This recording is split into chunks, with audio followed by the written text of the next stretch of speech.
Good morning. There we are. Um, we are alive and kicking, and welcome to the show. Welcome to the first special guest show featuring none other than Mr. Tony Kirumba, and his face is right. Oh, he's right there, but I swear it's there. Hold on, dude.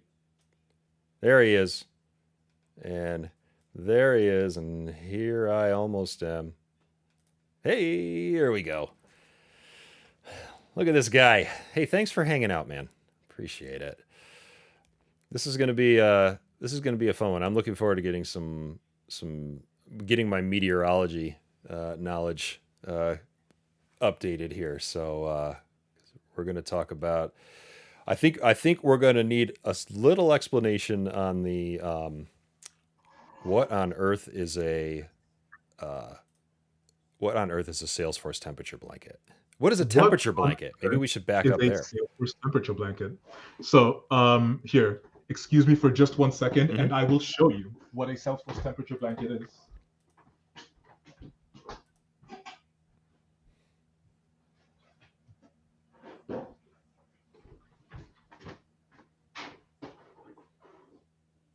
Okay, oh, I am going to be in so much trouble because I'm dragging yarn all over the house. So, last year, this was 2023, my lovely wife wanted to make a temperature blanket, which is just a blanket where you knit a row for every day of Mm. the year according to the temperature of the day. And I thought the idea was super cool, and I was really excited for her to do this. And her idea was she was just gonna look up the weather every day, and depending on what the weather was gonna be, she would knit her row. So she would have a little place where she has all of her Hmm. yarn colors, and look up the weather and then knit her row. And I said, I don't know about all that. It sparked the laziness in me that says never do more work than you absolutely have to get what you need. Right. And she has all of these cool projects, and I always feel a little bit left out because, like, I don't knit, I don't crochet, I don't do anything cool, but I can build software. So And your so my contribution little is completely clear here, right? exactly. That so I didn't realize it was literally a blanket. Like Yeah. I was thinking, like temperature blanket was some kind of just like some kind of thing in meteorology that's like this is a heat map literally of like I thought it was a radar dish, like whatever Like you a, see whatever you see there, but literal blanket. If we could, I guess if we could hook Salesforce up to some kind of like loom, it could actually like do it for you, right? But what fun would that be? yeah, that's true. That's true. We'll stick with the data model and the rules around this. So this looks like a spreadsheet, not a This is Salesforce a org. spreadsheet, and this is the temperature blanket app that we built for 2023. So instead of her looking up the temperature of the day and Mm-hmm. then looking up the color that she wanted to knit and knitting that row, we just have it all in one place, nice and tight, for her to be able to look up a weather reference day by day. Now, being an Excel sheet or being a Google sheet, it does have some limitations. Wait a second, let's switch this on. See if that'll work. Fingers crossed. Loading, loading. There we go. So my concept for the application was, can I call a weather API so that I can get the temperature of the day and then set up my Excel sheet to reference a color scheme and then just show her what color she wants to Mm-hmm. knit on that given day. And it worked pretty snazzy. It was pretty cheap and easy to put together. This part was the most fun and the most interactive because now the other part of it was she could actually see what all of the colors would look like together, and then set up our gradients. So how often, what temperature range does this color represent? This is a little extra bit that we added really close to the end of last year, I think beginning of this year, which actually helps you plan out the temperature blanket based on how many times this Mm. color is going to occur in that year. But this is like Interesting. way down. This is version 3, maybe 4 of the Yeah, yeah. application. But yeah, you could use it to even plan out how many yards of material are you going to need based Nice. on 2023. So that was a pretty snazzy piece. So that And was last year's data, and so now you can use it to kind of predict exactly, the to upcoming forecast year. a little Yep. bit. Yep. Adjusting for global warming and all that. Global warming, we might move to, I don't know, Nairobi, Kenya, and Oh, then it's that'd be all super interesting. going to be Yeah. it's going to be a lot finer. And so this was it. Have a little weather API from Visual Crossing that we're calling. I chose Visual Crossing because I wanted something that was as easy to translate into Excel as possible. Hmm. And Google Sheets, Excel, same. Neither of them pays me, so as far as I'm concerned, they're both the same software. Yeah. Yeah. Has this snazzy import data function, which is a client, and it can call an API and bring back some data and Hmm. then parse it into whatever you need. And so that would work like a charm. And pulls in a CSV, shows it to you day by day. And so you can imagine every day of 2023, a new row would appear and give her exactly what she needed to knit that row on her Hmm. blanket. So for 2024, we are upgrading to Salesforce Awesome. because I need something new to do, and she's doing a 2024 temperature blanket, so I need a new way to contribute to this project. Well, here it is. So, so you've done some ERD. It looks like I've done already. some ERD. And do you want it? Would you mind punching up the size of that a little bit, and then we can? You want to take us for a little walk here? Yeah. A little bit of background on this. So last year, discovered Salesforce's, I think they have this under Hmm. architect.salesforce.com, all of their diagramming tools, Oh yeah. which I absolutely love. This has been a game changer in helping me think through my Salesforce orgs as actual ERDs, Hmm. and what are the relationships and how do I navigate those relationships as I'm trying to do something with an application. This is Um, the well architected framework that Yes, you're. this is Yep. the well-architected framework. So what you see up here is copied directly from there.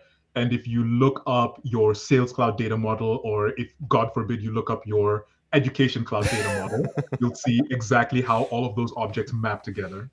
I think I've looked at that one exactly once and probably had the same reaction you did and just backed away They get slowly. pretty hairy. Yeah. Yeah.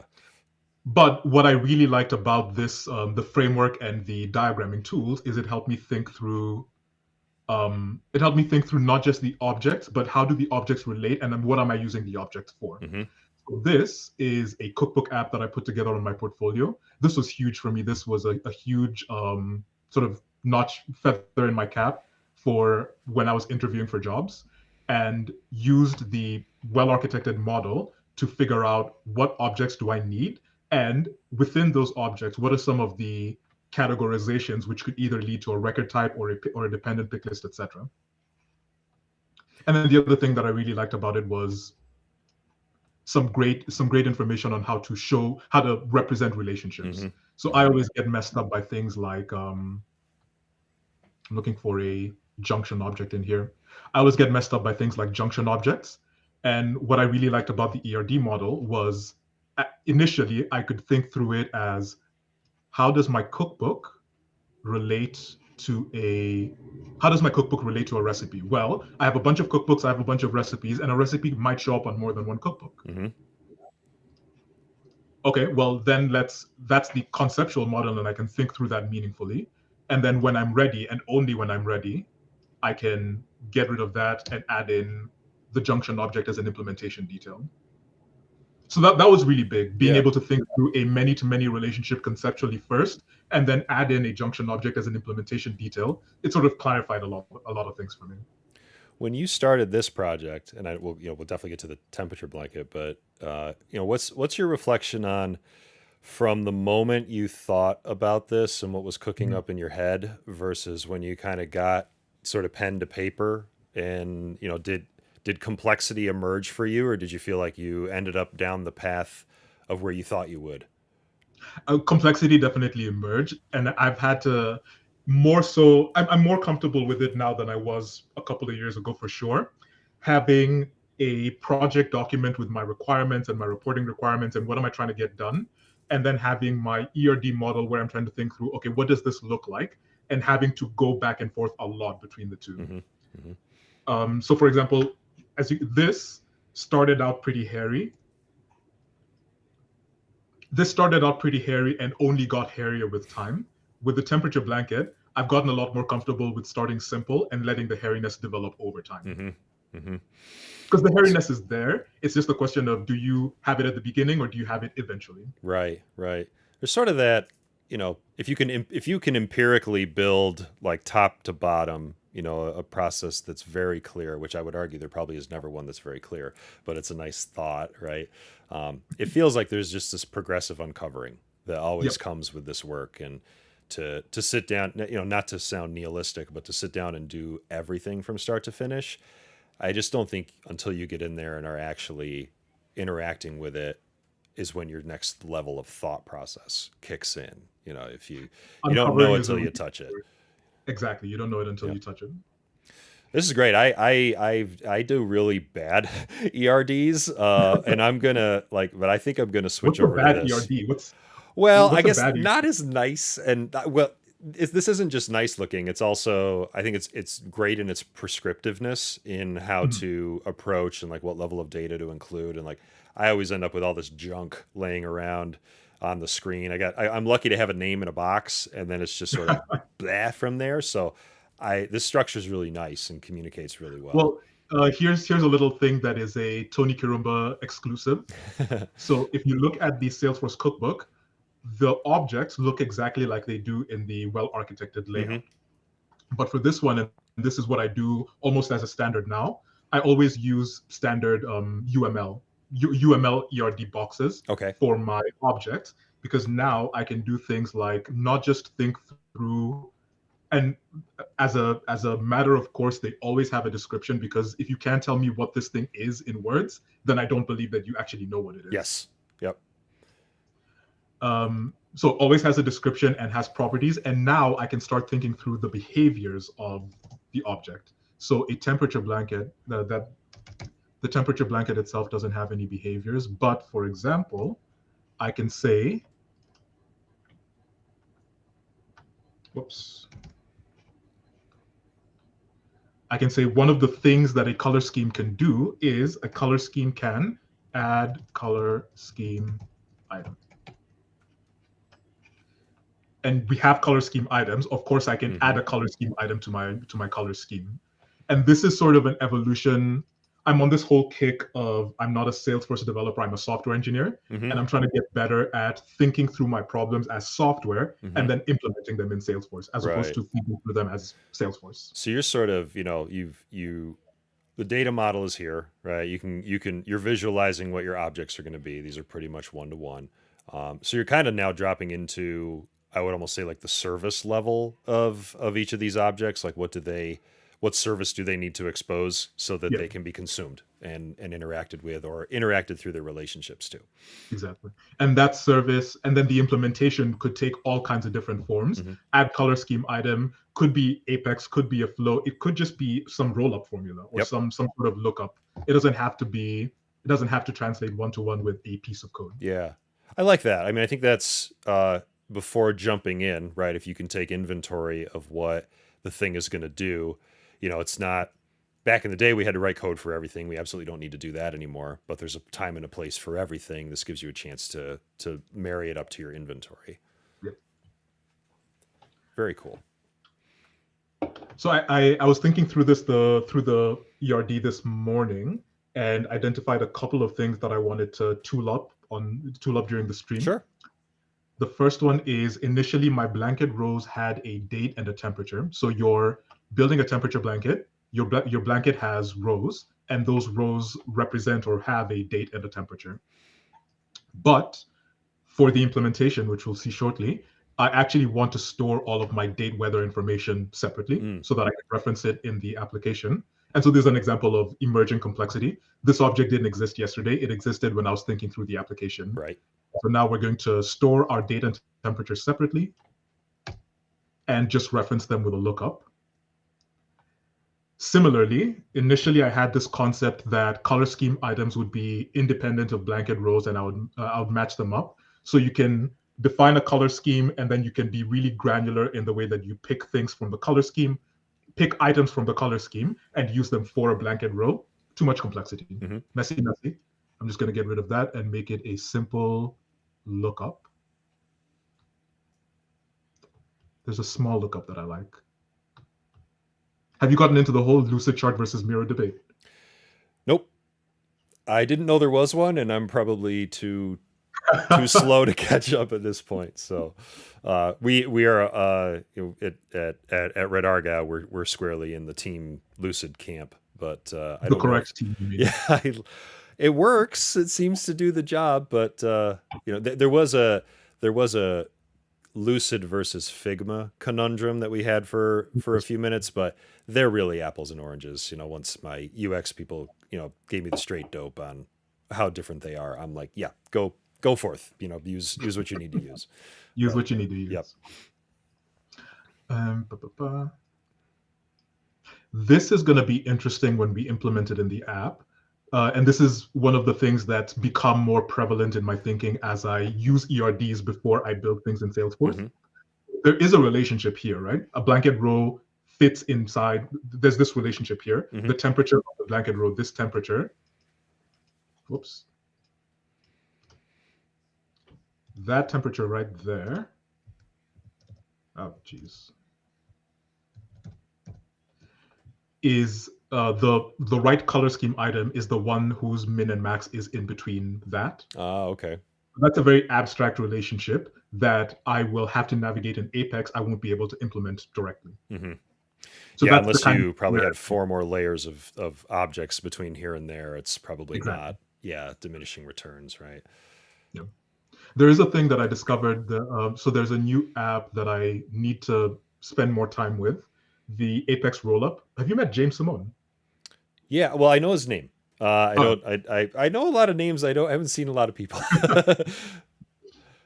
I've never met him in Yep. person either, but great open source advocate at Salesforce who built an Apex rollup that if I was going to build this for a giant enterprise, Mm-hmm. that's the kind of tool that I would use to implement these relationships. Gotcha. Okay. Yeah. So ERD is good to go. I think we'll see. I'm sure we'll uncover some complexity. And objects are built in Salesforce, and so I am more or less ready to start building this app. Awesome. For the stream, is there anything else that you wanted to highlight about thinking through the project before, or thinking through the ERD before implementing an app?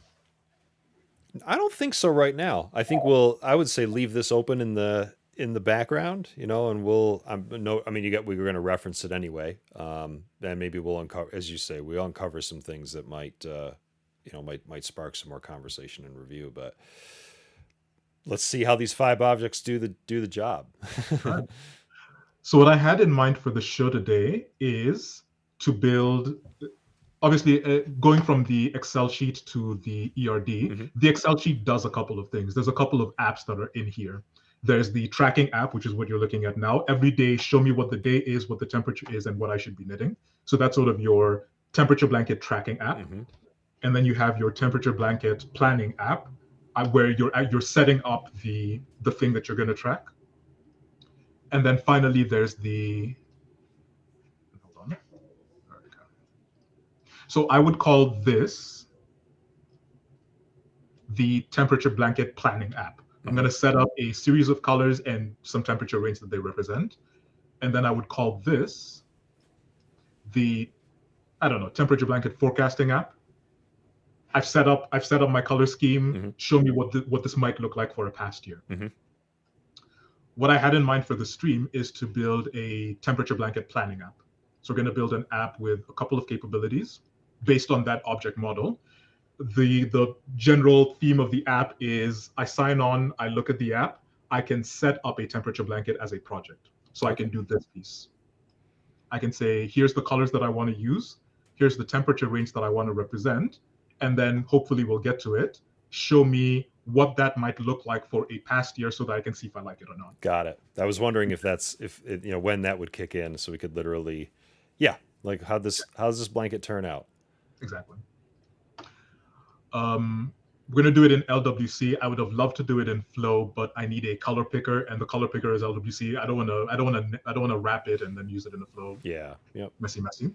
Well, you've got a lot of UI to render here. I got a lot of so I feel like when you're getting into colors and shapes that are very pertinent to the application at hand, it does get a little harder to start throwing flow around Yep. until these repeater things start working with our LWCs, and then maybe that'll change my mind again. I have a super rough plan. I'm gonna monolith it. So in an ideal world, it would be composed. Mm-hmm.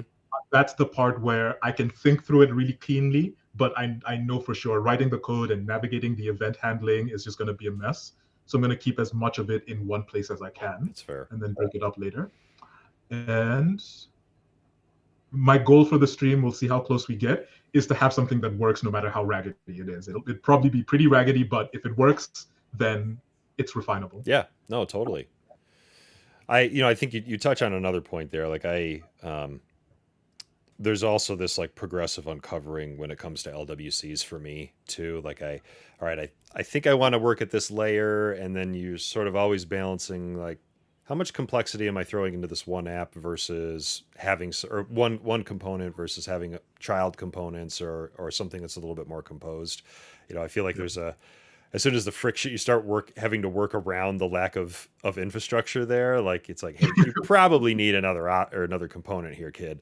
But it's it's a trade off, and I don't think you discover it right off the bat. You go as simple as you can until it gets complicated. And that's something that I had. That's a piece of the process, like refactoring, whether you're refactoring Apex or refactoring an LWC to make it more composable. I had a lot of friction with it, and I think there's something to be said about what practicing to reduce the friction of refactoring. So there's a time in my life when I would look at a big monolith and get scared at breaking it down, and now I'm like, okay, I know that I'm building it as a monolith. I know that there's going to be things that I uncover that I need to identify, and I'm just going to just put a pin in it and then come back and know that this piece is the chunk that I want to pull out. Yep, that makes sense. But it's definitely been a maturing process. That is not the way that I thought through things early on. All right. So you've got an org, and you've got some stuff in it already. You got the I've got an org. model, you said. I've got a temperature blanket app page which has my core LWC, so we can preview it here. Let me save that and open it separately. Right now, the temperature blanket app, blanket planner. So we're going to build a planner under the temperature blanket app, and let me actually open it in the app. Salesforce has apps on apps on apps. At work, the folks at work, I'm always like, open up the Lightning app, and they're like, the what? I'm already in Salesforce. That's the Lightning app. No, the Lightning app called Sales Console. Yeah. And then inside of that app, open the app that is a tab. It's apps all the way down. Right? It's apps all the way down. So this is going to be where we can see our work. The ERD has been successfully translated into objects. I have a lookup relationship here for that min temp, less than temp, less than max temp, but we're just going to populate. We're going to use some Apex to populate this. Broadly, what I'd like to do with the Blanket Planner app is have an input box for the user to name their color scheme, set up a color scheme as a data table. Yeah, not a Lightning data table, but a data table where you can add rows, and each row is temperature, min-max temperature, and the color picker, and then preview the component. And previewing the component, we're going to let the user select a year. User selects a year. Yeah. We query all of the date weather records that relate to all of the date weather records for that year, which is just a day and a temperature, and then populate blanket rows for those date for what the user selected and what the user set up. Will that data coming back? Are you just going to kind of have that in memory, if you will, in the Lightning component until? And is there like a commit act where somebody says yes, I want it to look like that, or is that just for preview sake only? That's just for preview sake, because what you would be committing is the color scheme. The actual scheme. Got it. Okay. Yeah. I don't want to get into query. I don't want to get into calling the API just yet. So what I did is I went back to Visual Crossing and exported as CSV, which I should have somewhere handy. So you've got some sample data. I've got some sample data that we can use. Well, it's actual data. It's the actual data form. from 2022 coming forward. So that's this guy. We'll just keep that handy to import. And I think that's a great place to start. Let's start simple and then work our way up. Sure. So we have the date weather object. Let's import this data into that date weather object. I'm just going to do that with the data import wizard because I don't want to format my CSV and use a batch job.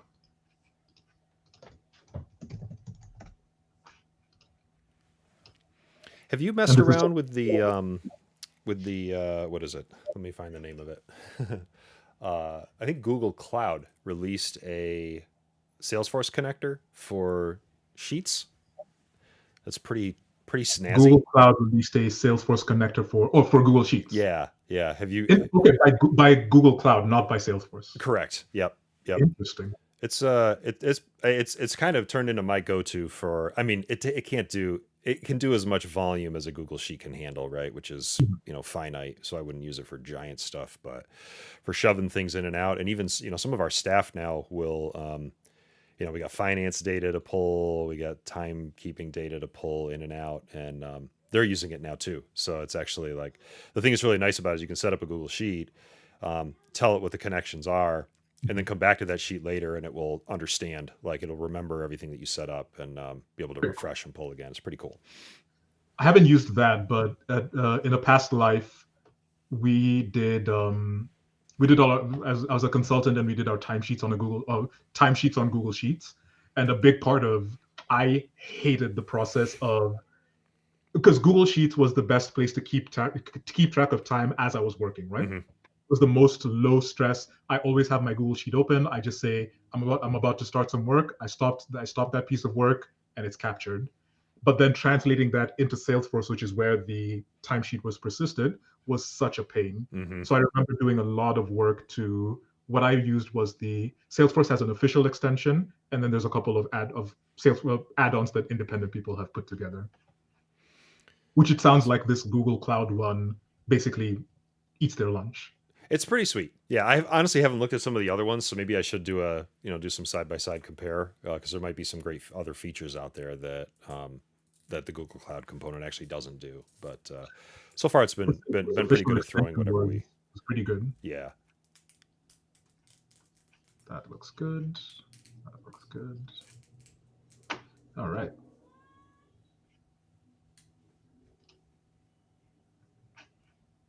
I didn't run this ahead of time, so if that fails, then we'll just deal with it. Oh, there we go.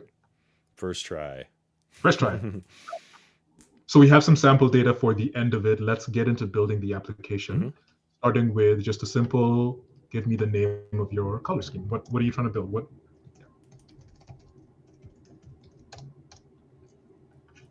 I put in the LinkedIn, when I reposted you on LinkedIn, I put in there that I think fast, but I code very slow because I cannot for the life of me remember syntax. So that's that I might lean on you. That's okay. I've given up on knowing those answers too because Google knows all of them. Exactly.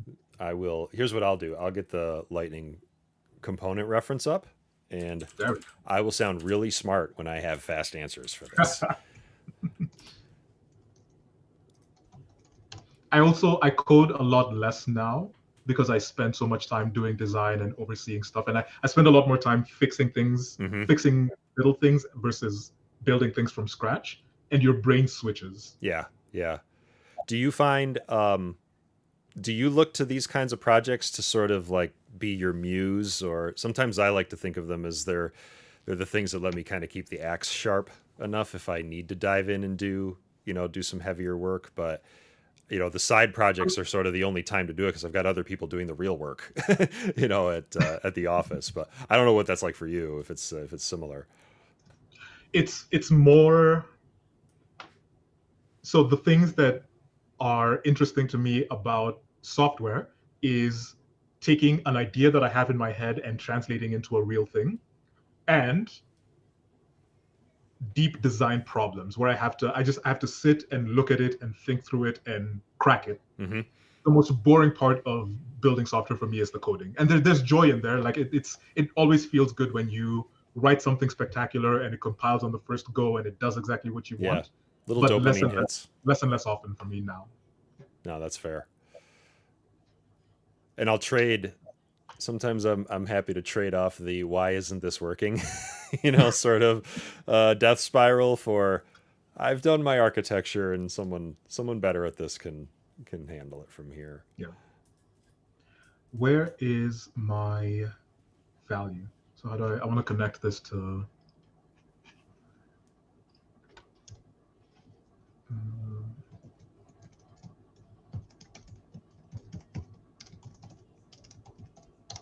my JavaScript is also piss poor.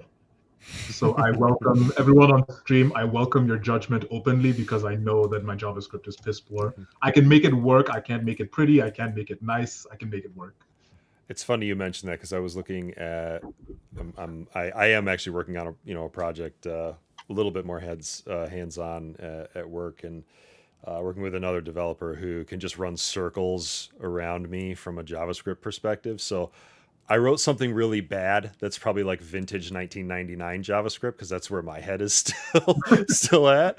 I'm old now, Tony. It's only getting worse. And then you were talking on stream the other day about back when Apex didn't exist. I was like, oh, what? There was a time. It was crazy. I think I got into Salesforce. Well, I remember the Dreamforce that they announced that they were coming out with this Apex thing and triggers and all that stuff. And, because it was all API back then, or God help you, S controls. I don't know if that's even a term that you're familiar with. I know I've heard the term. I don't know what those are. I've never seen them. Here's what's funny, Tony.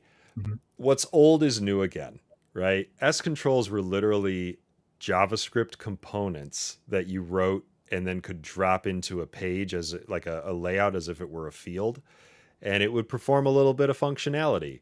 It sounds a lot like a LWC, right? Like it's sounds a lot like an LWC. Yeah, except extremely insecure and like could just you could drop one on a page, it would ruin your whole day. And there was not a lot of infrastructure for managing. You literally wrote JavaScript in like a long text box to get them working. So I don't miss them, but it's just really funny how that pattern JavaScript is directly onto a record page. Yeah, well, it was like the S control, you could tell was probably just another object type under the hood, and just a big fat box, no formatting, no nothing. Just slap your JavaScript in here, and hopefully it'll work. It was a little rougher back then. That's definitely one of those like when I was a boy, now get off my lawn kind of conversations. You doggone kids with your scripts. Exactly. All right, name your color scheme. And then this, I think, is going to be the meat of the stream, which is my vision. And I can show it to you because I have a reference up. I have some code that I'm going to borrow from SF Wiki. What I'd like to do is exactly this. Okay. Yep. So like a progressive data table. Yep. And then the only difference is that is going to be a color picker element. Cool. So I'm going to shamelessly borrow this code. And now this is where you get into, do I want to make this a separate component? And then again, there's a color picker, which is its own separate component. I'm going to ignore all of that and just do this. I'm just going to grab all of this.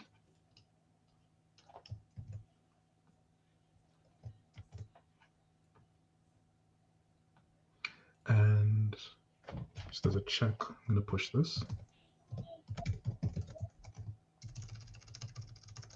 I don't know what this SF business is. I was perfectly happy with SFDX. I don't know why they changed the name of the commands. It doesn't seem like they added anything. It's definitely been a learning experience to figure out how the old stuff maps to the new. And there was a minute, or there was a vintage there for a couple of months where it seemed like the two were colliding, at least within VS Code for me. And I probably just needed to update something, but it was a little messy.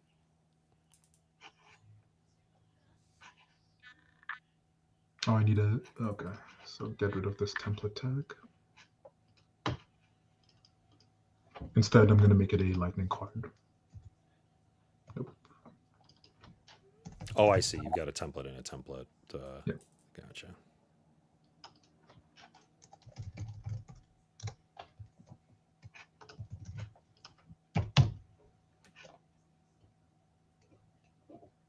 All right, it is happy. Cool. Switch back and look at that. Interesting that component itself doesn't have like a child component representing the row. I would have that was kind of Representing my the individual yeah. rows. I imagine same thing, right? It's always the question is not should I have a component or not. It's when. Right. Yep. And that's the gray area that I don't know that there ever is a correct answer. Probably complexity, right? I mean, there's an aspect of if you were building this temperature blanket for I don't have a JS controller for production deployment, and it was going to have huge volume and need some care and feeding, maybe you would architect differently for technical debt or easier access to make modifications, a team. That's a dynamic I always think is interesting, is like, how do you get a whole team speaking the same language and anticipate what each other would want to see. Or if you're doing pull requests and they tell you that that's wrong, then you know what they wanted to see and you go back and fix it. I'm going to need to import some fields here and then replace that third column with the color picker element. Actually, so this is going to be the meat of the stream, so I might as well do it a little bit. I'm going to need to import the fields from my color scheme item object to replace these, and then import the color picker object. And what I want is for the output of the color picker to be the hex code of the color that was selected, so that I can save that as the input field. That makes sense. That piece, I might need some help thinking through that, how to have the color, because it's almost like the lightning input field is nested inside of, rather the color picker element is nested inside of the lightning input field. And I don't know if that's a real thing. I don't know if that's a thing I can do or not. We'll find out. Let's get started. Okay, so let's do the easy part first, which is importing my fields. I can never remember the syntax. Let me see, import field.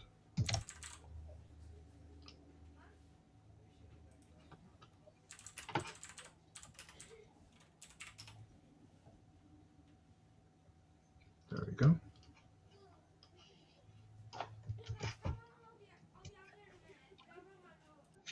Color scheme item. And actually, while I'm on it, I might as well replace this color scheme name with an input field name.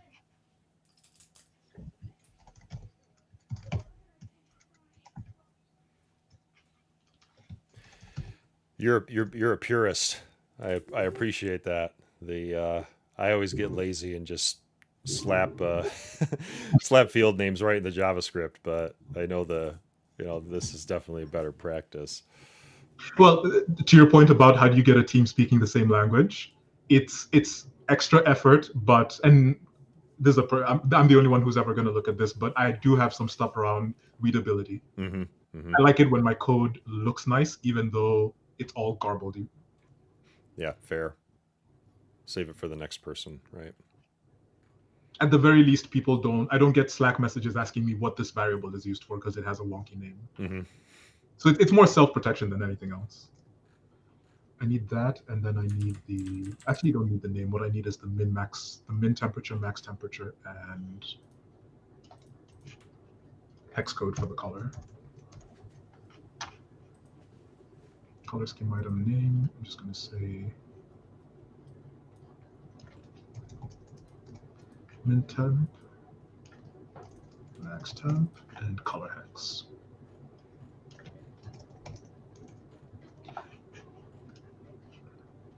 And Tom, would you keep me on track with time? I'm gonna.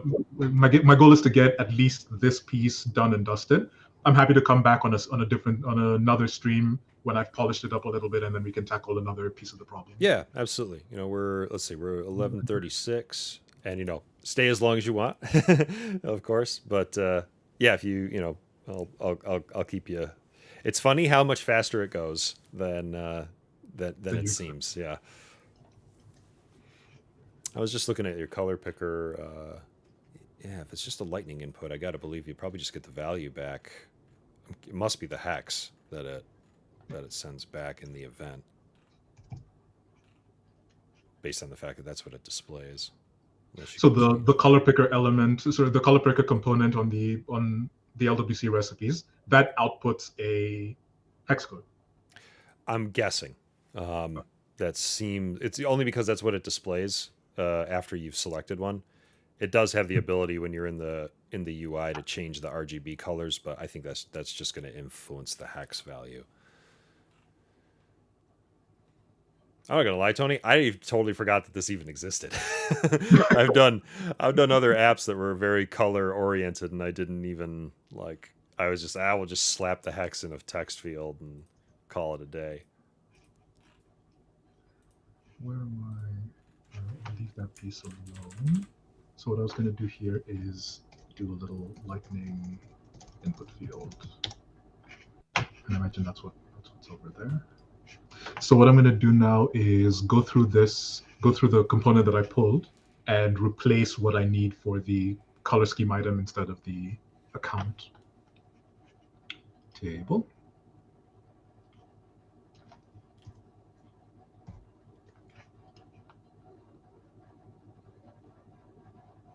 So there's a lightning formatted number. So this is using. I'm going to need to pull in the controller as well because it's doing some things with a list of accounts that I'll need to replicate for my color scheme item. We have rec.name and rec.website and rec.phone as the inputs. And then you can add and remove a row. So let's pull the JS and start from there. You've always got that non-object stuff in these repeaters. You know, what's the index? How do I remove it? How do I maintain an index when I don't have a real Salesforce ID? You know, all those fun things. All those fun things. Oh, that's the handler, so I don't need that. I just need this. I assume that it's doing something with toast events, and I don't want it to break because I didn't pull that.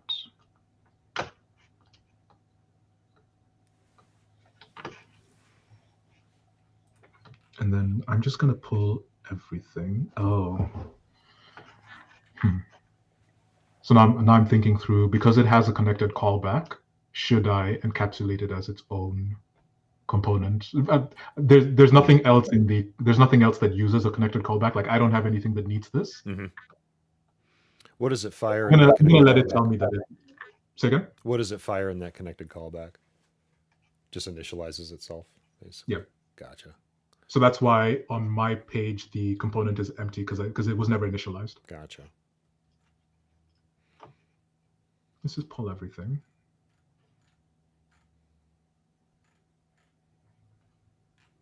Except create accounts because I'm not calling that Apex.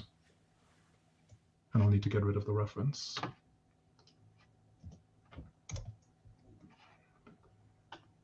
Tony, what was the draw to use that custom data table versus the standard one? It's the add and delete rows. So I imagine you're planning a color, you're planning a temperature blanket. And actually, so I have a pretty long quote unquote roadmap for this thing. Because what I really wanted, and I thought through it and I said, no, that's just going to be a mess and people are going to judge. That's going to be a mess and I'm going to make myself look pretty bad.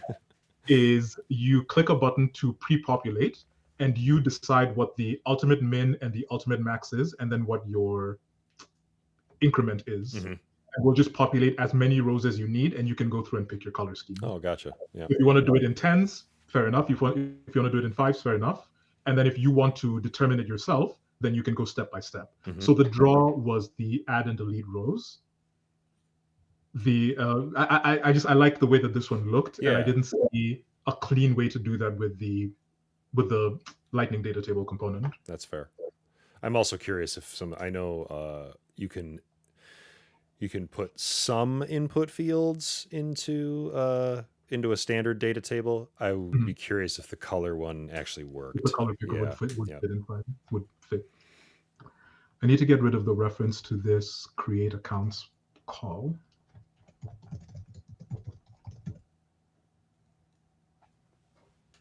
It's not in my JS, so what is calling this?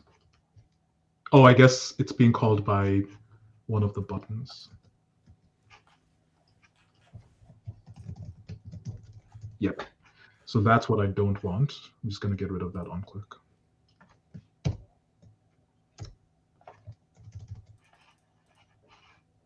And then ultimately, I'll replace this with my save method so that when you do click, once you've got everything squared away, then we can save the color scheme and color scheme items. And then you can use those for an actual temperature blanket that you're actively working on. Gotcha. So go from the planning to the tracking. Mm-hmm. But for the moment, we'll just leave that out. And all of that should look good. So now if I push this, I expect the component to be initialized with some sample data, and then we can transition it from account to color scheme item.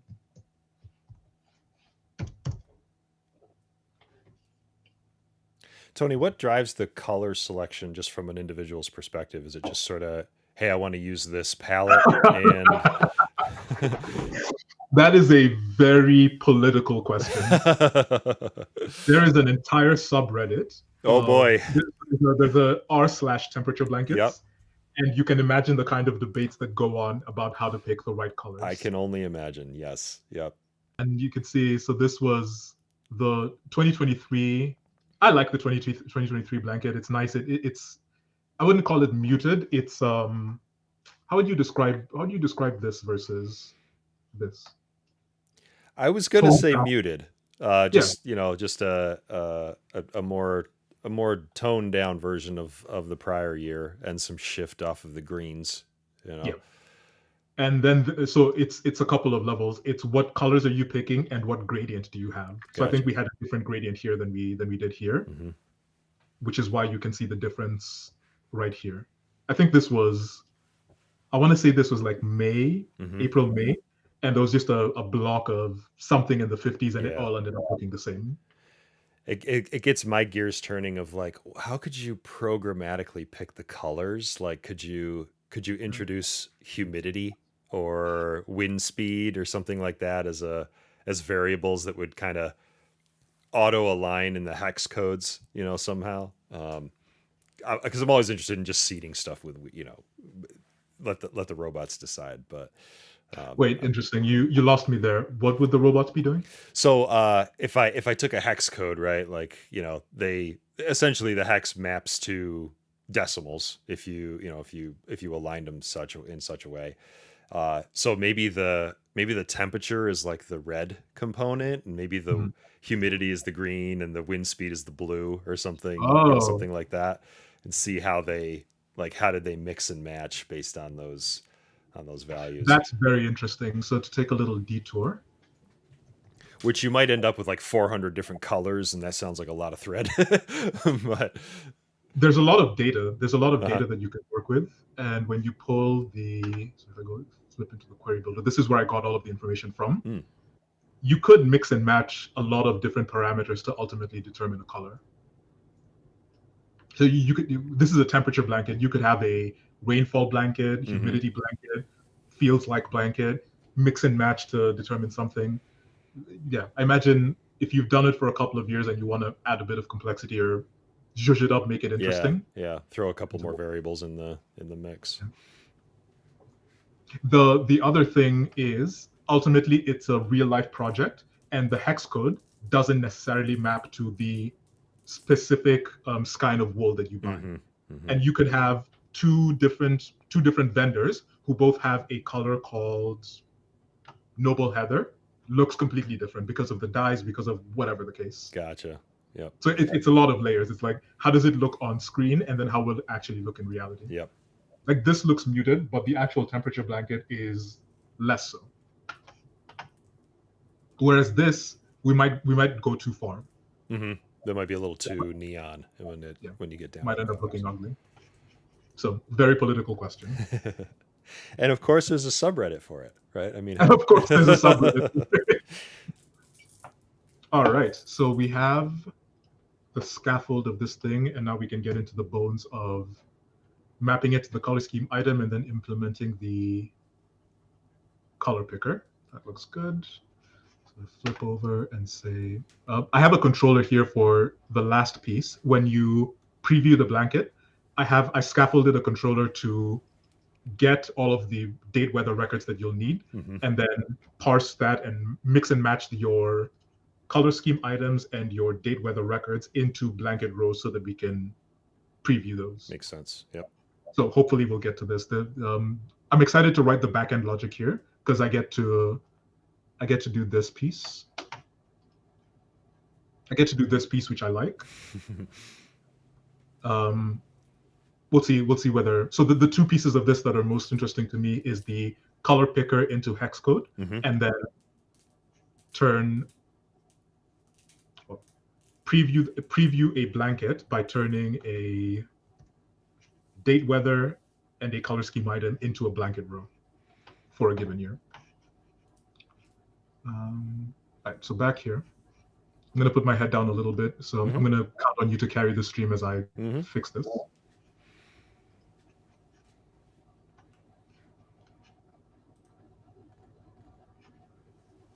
I'm actually going to do this side by side so I can see them. Is the screen still visible enough for the stream? I think you're good. Yeah, it's a good size. All right. So I have record. I'm going to say record.index. Name. So it's not name, it is min temp. And quickly take a look at the structure of these.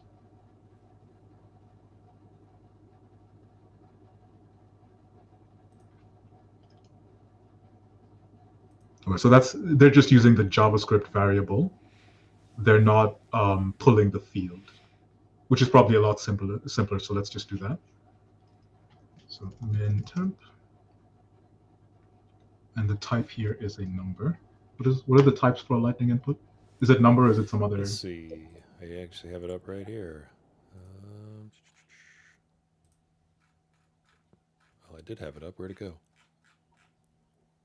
Oh no, I'm at data table. Hang on. We're going back.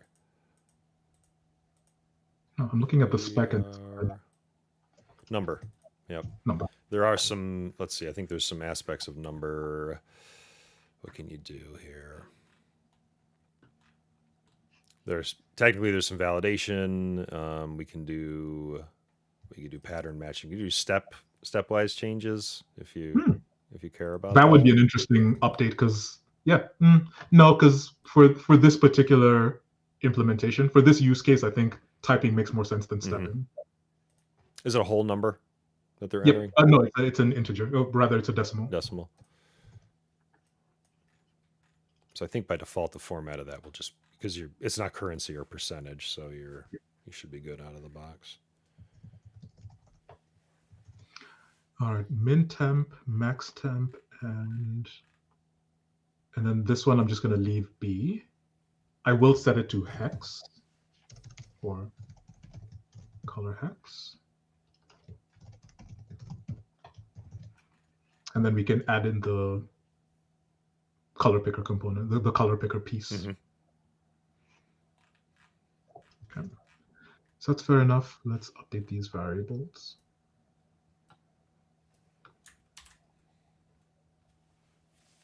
The other thing I like about this is the code was well written, and you can see the JavaScript variables are only declared in one place under this create rows method, and then create rows is what's used by everything else, by the init and by the add row and by the remove row. Yeah. So the code was well written. I looked at the template, I looked at the code, I said, why would I can't write code better than this, so I'm just going to take it. Yep. Totally. Oops. Min temp, max temp, color hex, max temp, min temp. Yep. And then I'll come back and the fact that it's called list of accounts is the least. It's the least functional concern. So I'll come back and rename things afterward. Yeah, I like that. Let's push it. I also need to pull my objects so that they reference correctly.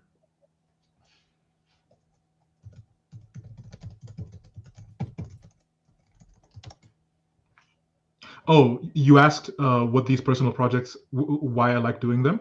These are the place where I can use Scratch orgs most extensively. I love Scratch orgs. I love the idea of a source-enabled org. But when I'm at work, it's all of this extra bullshit around, the data's too complex and it's been alive for too long, and there's just all this BS But when I'm doing a hobby project, it's a clean start, and I Yeah, can always use a scratch org. for sure. Yeah. Yeah, you get those, those big monolith orgs do get a little spaghetti laden. Yeah. It can be tough to unravel them. Have you looked at the org dependent unlocked managed packages, which is a total mouthful to say, by the way, Org Salesforce. dependent unlocked managed package. So it actually lets you use a Salesforce org in its native state as the true source and essentially manage it. You kind of get the best of both worlds. You can manage it through source control, but it's also it's very tightly coupled to the org that it's going to live in. You can make changes, back propagate them and stuff like that. We don't use those a ton yet either. It's you know in a consultancy world, it can be sort of a catch-22 as to like, can we package or can we not? Because we're going to leave that with the client. Then Mhm. we don't want to put it in a state that they're not ready for.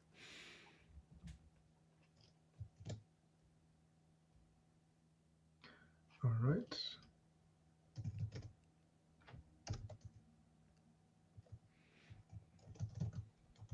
Huh. Oh, I guess it's mathematical numbers because some letters do work. Oh, interesting. I wonder.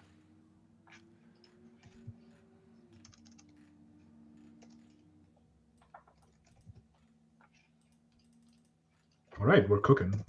It didn't keep my formatting.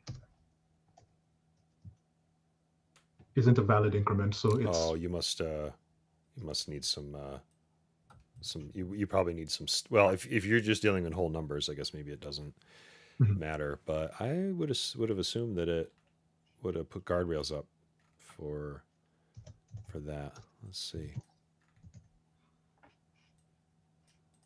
9 decimals, decimal separator. We don't care about that. Exponential. Displays an input field for entering a number and formats the number for the user Salesforce Yeah. locale and currency. Yeah, digits should be the only thing that goes in there. That's curious. Oh, sorry, I'm looking at input field. I should be looking at input.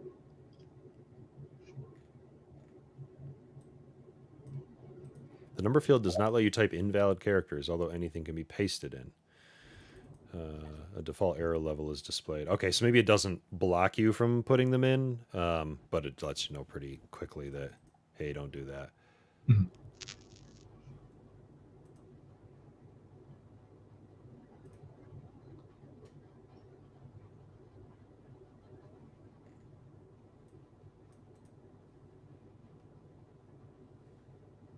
This step attribute looks like it controls how many decimal values you can have in the number. Mm-hmm. And then I think you To can format say, numerical input as a percentage or currency, set the formatter, and then to allow for decimal numbers, specify the step. so you could do like a 0.25, step if you wanted, and it would force to those increments, or 0.01, or Oh, that's kind of nice. Yeah. it is handy, and then I think it also recognizes the up and down arrows when you do that.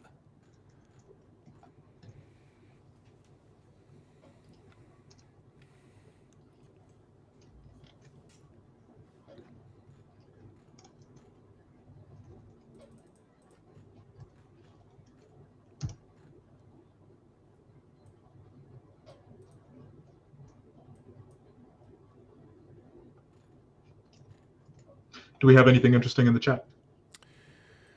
Not presently, but let me look at. Let me take a look at the. I dump into each of the respective streams to see if there's anything else going on there. Aha. All right. So let's dig into the meat of it. I'm gonna take a crack at replacing this with a color picker component, and then having the color picker component output a hex code. I'm gonna treat those separately. So step one is gonna be color picker component, and then step two will be output hex code.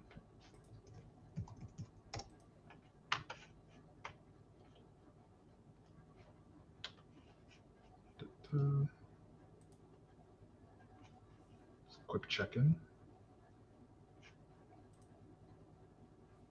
Data quality request. All right. Step 1, color picker component. So I'm going to pull the color picker component.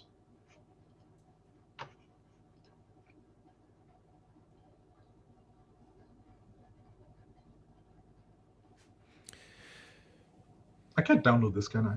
No, but you can use the native one. Oh, Yep. Lightning input actually has a color type that you can apply. Very Which will nice. probably make life a whole lot easier. Okay, no, we gotta look at this a little bit more. Huh. Oh wow, that is interesting. I thought it was the whole component that I needed to grab, but no, I can just input a color. Yeah, thank goodness. Where is that? It's if you search in the page there, I don't know why it doesn't appear as one of the options, but there you go. Ooh, that. It must be some niche thing, because either it's a niche thing or I imagine it's just different teams. The technical writing team versus the development team. If you flip over to the examples, there's one in there too. If you want to see what it like, it looks like what the SLDS shows you. But I gotta believe that when you pick something, it's gonna return the hex value as part of the event. Yeah. I think the buttons are just smushed at the bottom there. Wow, that's perfect. That's exactly what I wanted. There you go. I thought I had to do all this. That looked awful. I did not. That's so nice. That just made this so much friendlier. Oh, I love that. All right, so we're just going to make this a type color, and I'm just going to assume that the value is the hex code. Yep. And whether it's got the, I should be able to inspect that. Yeah, whether it's got the pound sign in front or not, I don't know, but I'm gonna imagine it's just correctly formatted. Oh, that is huge. I love that. Label favorite color. Boom. Yeah, that might have taken 3 or 4 I'm a little bit episodes to get disappointed because I thought there was going to be a bunch. I thought I was going to have to solve the problem, but the problem is solved. Yep. I'm happy that the problem is solved. I'm disappointed that I didn't get to solve it. Probably would have been 3 or 4 episodes to get that together. Oh, sweet. Hell yes. Boom. Look at that thing. Wow. And I can type in the hex code myself. Mm-hmm. Ooh. Oh, I think the other thing that I'm going to add, and this is completely new, so we're going to start right here, is a name for the color. And the name serves 2 purposes. 1, it's nice to have a name for your colors. Mm-hmm. 2, back to the point of what does it look like on the screen versus what does it look like in person. Whatever color that is, when we were shopping for wool, the name of the color of wool that we actually wanted to use was bramble heather. So let's very quickly add in a color name.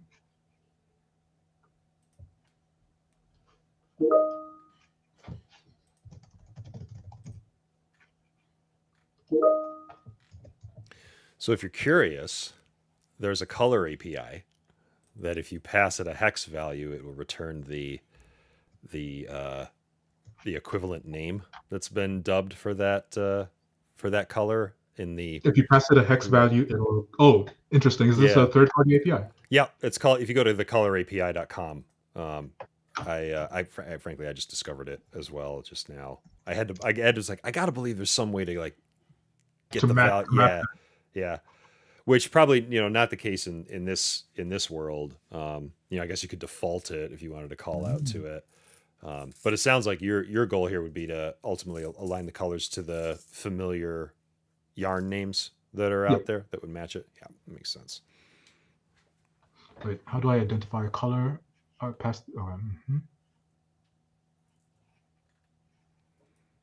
could get a color scheme. Okay, so that's gotcha. That's the name of the color. Gotcha. Interesting. Let me try you out. How do I want to pick a color and then see the name. I think if you just do, Mm. let's see. I wonder if I need a. Do you need a key for this thing? I can't believe No, it's. it doesn't look like it. So if you do, let's see, ID. No, this is what I Next. wanted. I just wanted to see some of the Oh, okay. names. Yeah. Mardi Gras, Electric Violet, Alien Armpit. Very cool. Color name, the name of the color to match.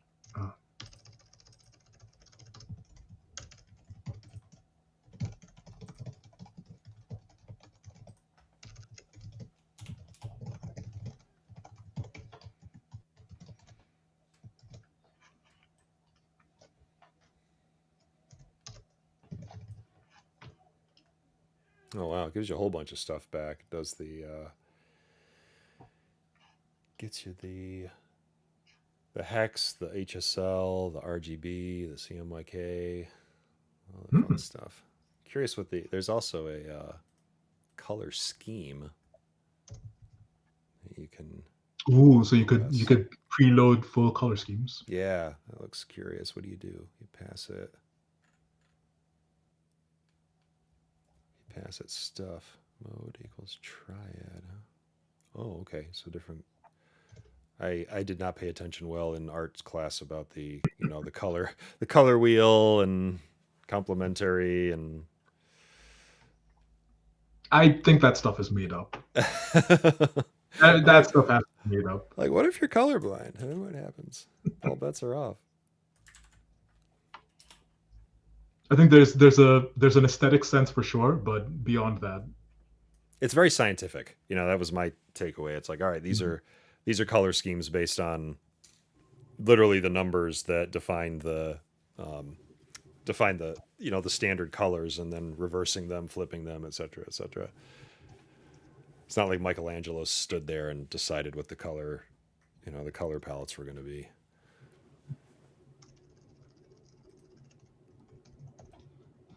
so we're gonna quickly add this guy.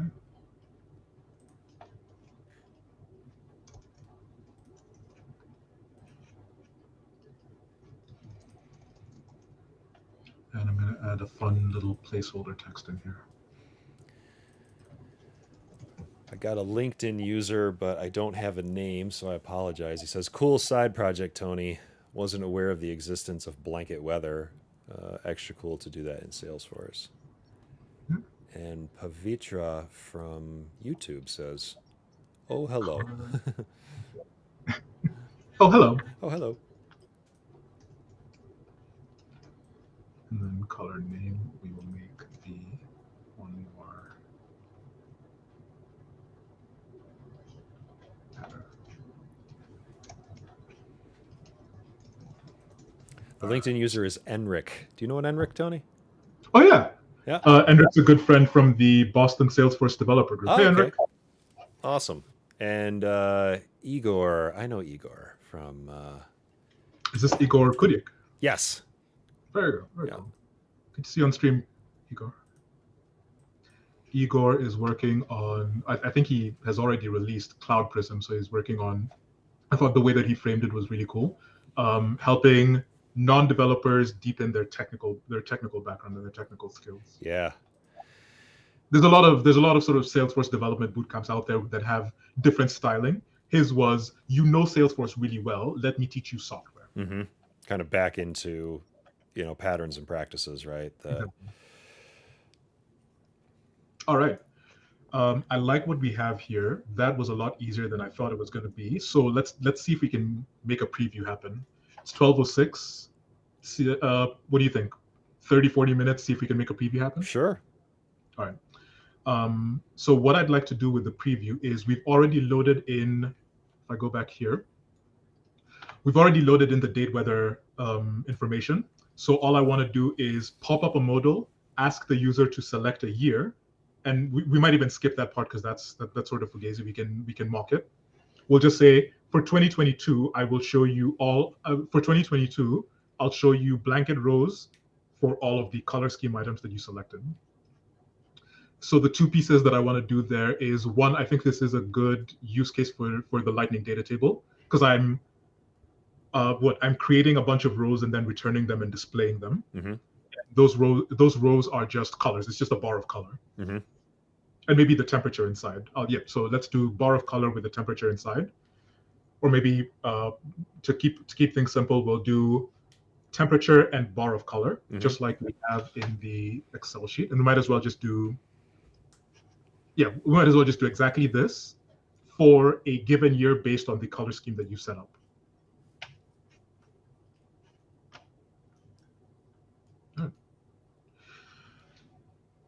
Okay, so how do I didn't think we were going to get to this point. So I know we're gonna be stuck on that color input for 3 or 4 hours. Yeah. So this is you see modal here for so I'd like to pop up a modal and query the date weather values. I already have the color scheme items, and then generate the blanket rows and display those in a data table. Mash them together. Let's set up the data table, and then I want to see how to render a row that's just a bar of color, and then we can do the backend stuff to populate the data table. Data table in the sense of the Lightning component, or just a straight up table that you can manage some. I'd like to use the data table. I'd like to use the Lightning data table because I find it easier. There's less setup. If it doesn't work, okay, that's a good point. Should I not bother? I was just going to see what maybe one facet of that is how much control can you have with kind of coloring, styling the data table. I'm sure it's there. It's just let's see, sorting, selecting, resizing, header wrapping, managing select. Oh, you can background color the row, so I might as well just do that. Yeah. Because you're gonna render the name anyway, right? So you might just be a table of, the name and the color or the temperature. The date, the temperature, and then the background will be the color. That makes sense. Yeah. Yeah. Have at it. Dump. How am I doing this? Oh, what I'm looking at is Stack Overflow, which means it may or may not be possible. This is CSS. I'd prefer not to do it with CSS if I can help it. Inline CSS. Can I reference a JavaScript variable in a CSS file? It sounds like yes, it's but I forget how.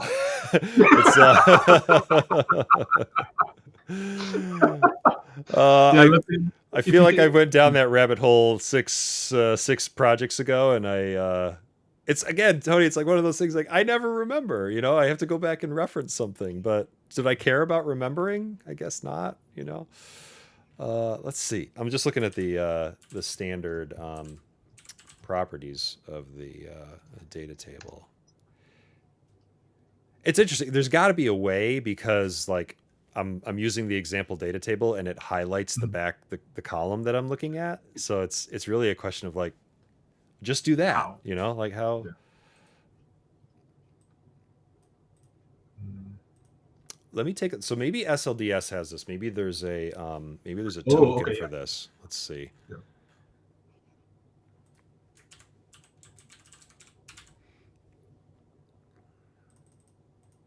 And this might be a good reason to use the standard table, the standard HTML table, because then I can just inline CSS it and give it all the JS.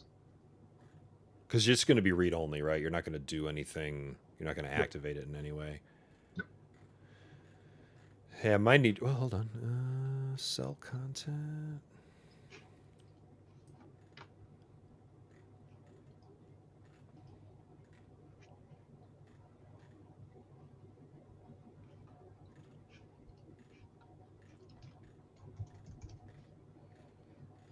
Given the fact that you also have so many colors that you're playing with and they're completely variable, and if there's somebody on the stream that's way smarter than me about design tokens and CSS tokens, like I'd almost just say make a table and slam them in there. Unless you want to replace the complexity of building the color picker with figuring out how to use the standard data table. No, thank you. Uh, that's unfortunately not an interesting problem. Yeah, yeah. It's funny. I like problems, but only if they're interesting. I think that's really fair. Like, why would you want to toil with something that's horrible? You know, especially for a project. It's like this ain't for work. You know, like it's okay. Alright, so then I really can just do that because I don't need much more.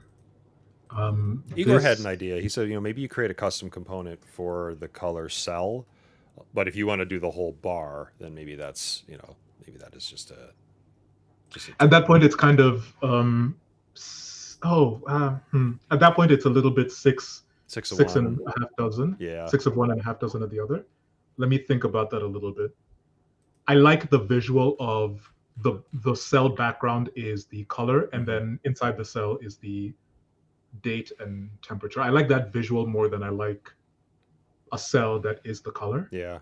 I think that's fair. It's more like it's a blanket then, right? It's not Yeah. like a strip. Yeah, I like that visual a little bit more. But I do maybe for the planner that would make sense.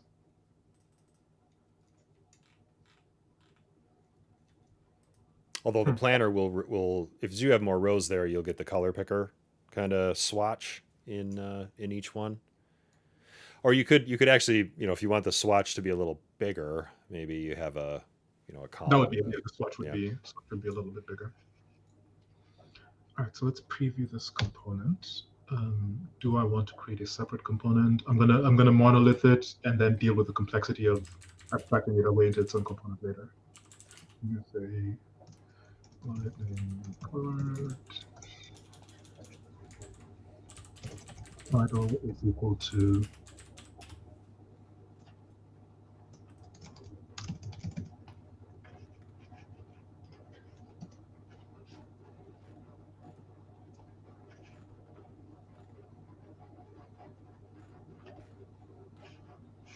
create accounts.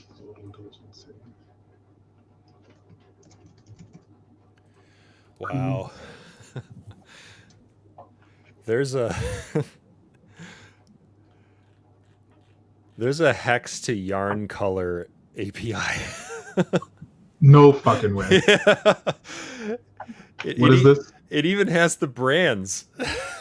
Wow. I don't know how, like, I know nothing about this, so I don't know how accurate any of it is, but it's temperature-blanket.com. Another API that oh, that is wild. Nobody tell my wife this exists. I'm not. She's gonna put you to work, man. Like this is your life now. this is my life. Oh goodness, that's so fun. Yeah, so we're just gonna preview the blanket, and I'll have render do that in a template.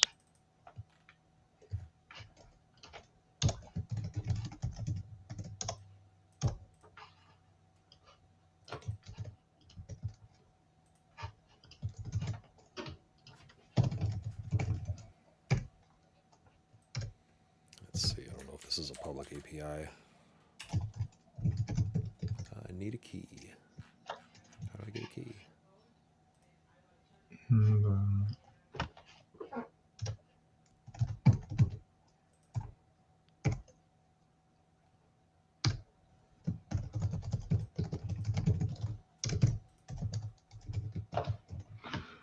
we can do that here.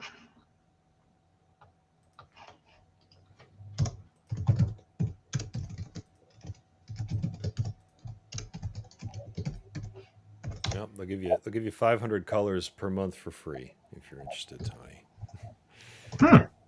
They do charge for it. I was kind of impressed. Like $10 to $30 a month for access to this.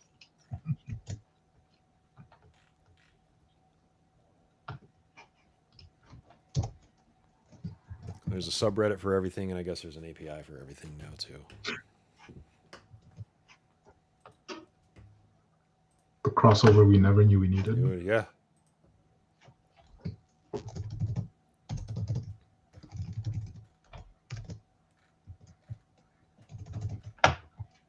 All right, so let's quickly test.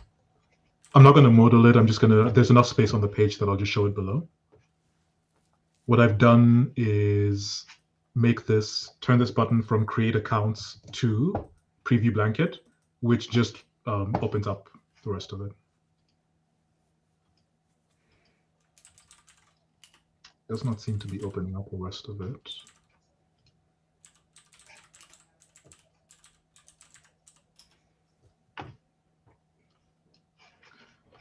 I need.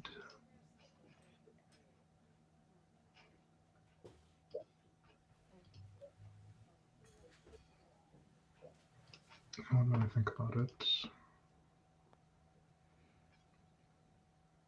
What file am I looking for? I want to debug the LWC to see to look at my variables when I click this button. I know this is always an adventure. I would check the. It would be that. Do you have your debugging on, Lightning Debugger? Oh no, so I might need to turn Yeah, that maybe on. enable that. I'll tell you what. I wish, and again, if anybody has a better way to debug, because I feel like I am always just like feeling around my way to the console and like. Nope, not that. Yep, enable There you go. debug. Yep. Oh, you got to check your name and then. Which is me. I'm not exactly sure who I am. I'm not exactly sure who I am.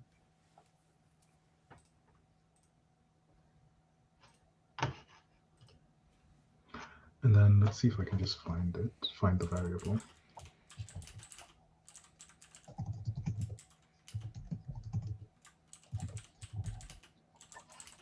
Should be you.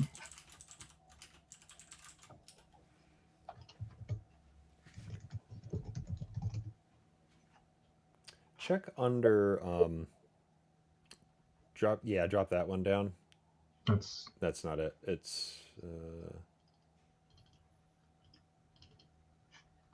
don't know if that's the same one. It seems like the same one. Yeah. If you right click on your refresh button and do refresh and hard reload or clear cat, empty cache. Sometimes that makes it happy.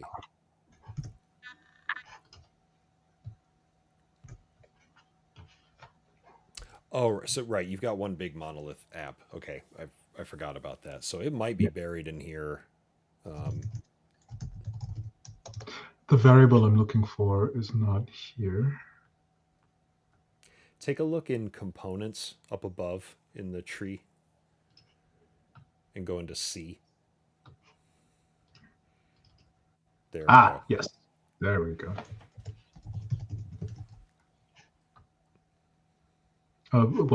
Handle. Very good.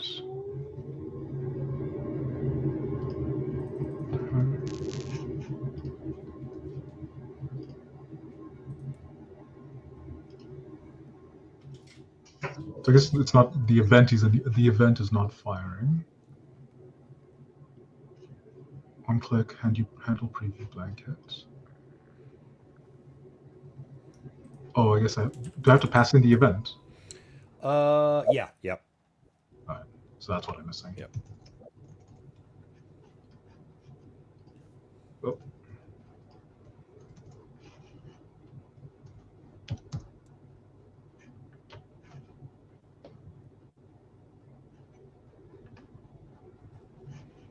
And then I think it's let's see, e.detail.value.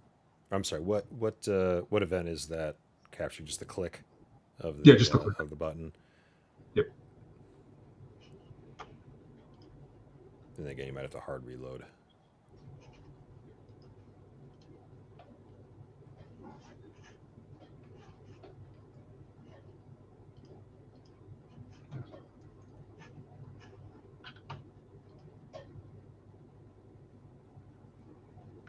Didn't stop.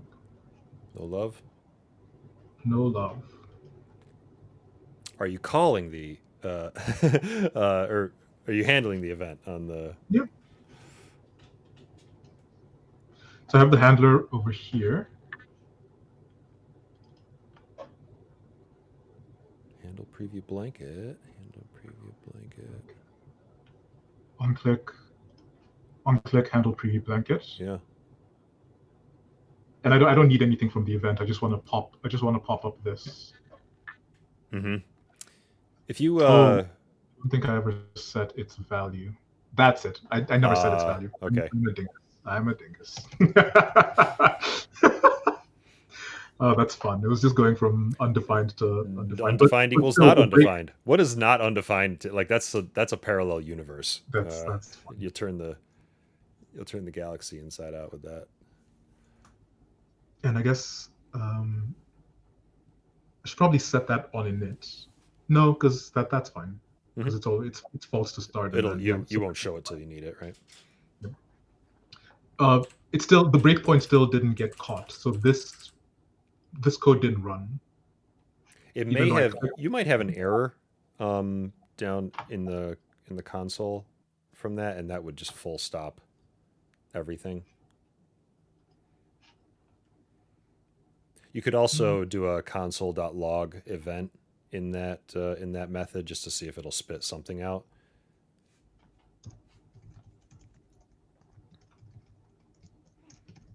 And then the only thing that fires that is the button click, right? Is the button click. Yeah. You could actually throw it into connected callback, see if it hits it there, just to see if it's is it a problem with the event handler or is it a problem with with where you're referencing it. I don't see anything wrong though. That's kind of weird. Oh, there we go. Connected callback. Handle preview blanket. If I don't put an event in there, just say no. Yeah, try that.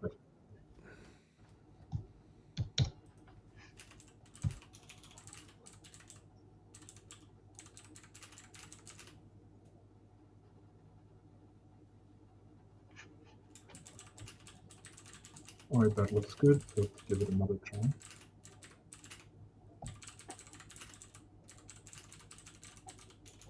I haven't even gotten to write my beautiful backend code. Fear not. This is going to work, and then we're gonna get there. Did you get anything? Nothing. Activity, web vitals. Oh, is that it? Yes, pointer event. Okay, so it's so if I put a breakpoint in there again, and the breakpoint is getting hit. Is it? No. If you throw your breakpoint on the console.log, because I always have trouble putting the breakpoint on the method. It seems like it doesn't actually hit there. Tony, I'll be right back. Yep. No, the breakpoint wasn't hit because I'll be seeing a call stack. Well, I thought the dog wanted to come in, but I guess not. Yep, nothing. Really? Did it fire on load from your Yes. Right? Looks like it. Yeah, you're no, because there's nothing in the call stack. There. What is the deal? Huh. All right, let's look at this code because there's definitely something missing here.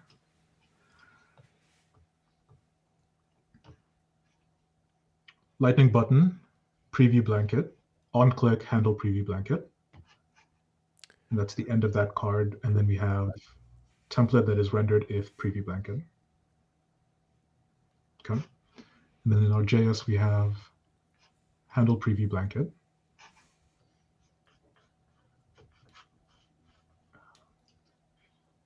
Which should be the correct syntax. Handle the event, log the event, which we are seeing, and then set the variable. When you the line isn't being hit. Actually, no, that's not true. There might be an issue with my debugging. Let's assume that there's an issue with my debugger, because when we click the button, we are seeing it in the console log. When you I gotta Right there. move my face so I can see that.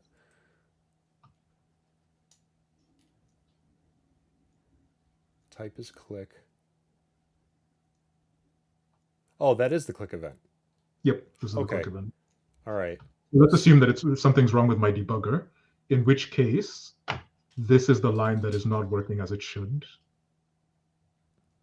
So let's move this. Let's just add a piece right here.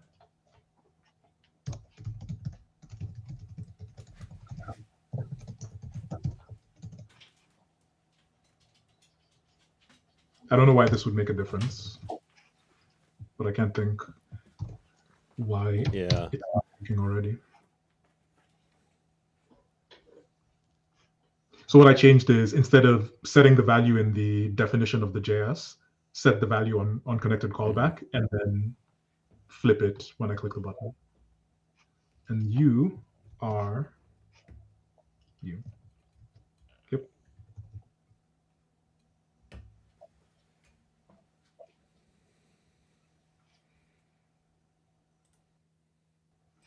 Rendered. And this is fine. I'm not missing something dumb. I don't think so. I was like, is there a syntax error or a capital letter? Like, it looks. Invalid attributes detected on template, not supported rendered. What do you mean rendered is not supported? Oh, that. So I would you want if true, right? These you What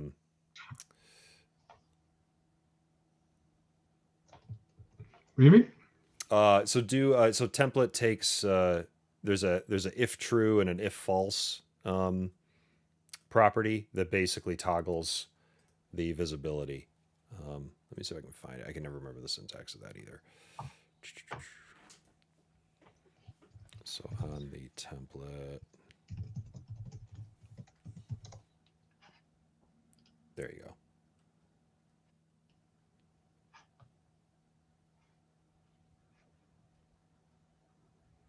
It just looks for like a truthy value, which you've got. So it'll display Oh, or so not. instead of saying rendered, I should be saying LWC if. Yep.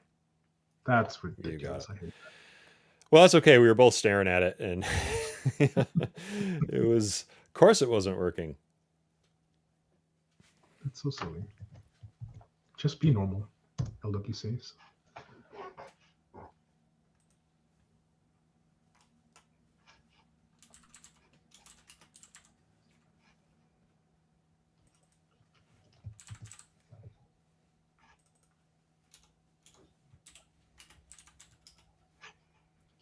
All right.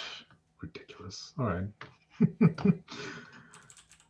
All right, let's get something on. Let's get something up that looks halfway decent. Let's see what we can get done in 15 minutes, and then I might have to drop off the stream, and Yeah. I'll come back if you invite me and show you what version one Absolutely. looks Yeah. like. Walk Version away, two. come back in a month, and show us the whole thing finished. Yeah. So this is a preview. So for the preview, we're going to go HTML table background equals color, and the background equals color with the day and the date. Yep. So we'll write some backend code, create the objects, and then use the objects to render the table. So what I want here is, I'm just going to copy this.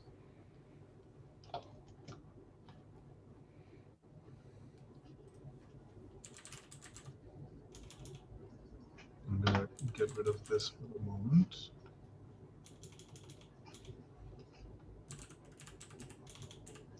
And I only need one column.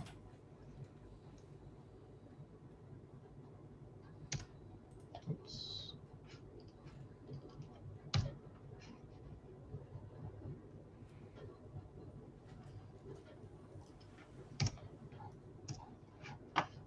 Let's make the height pretty small so that we can see little bars of color. And we'll call that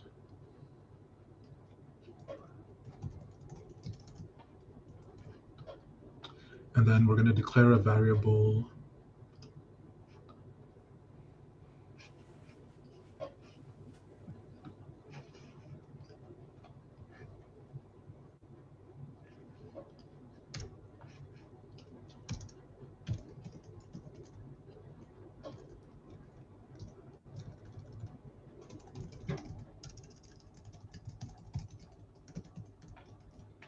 list of blanket rows, which is what we'll use here.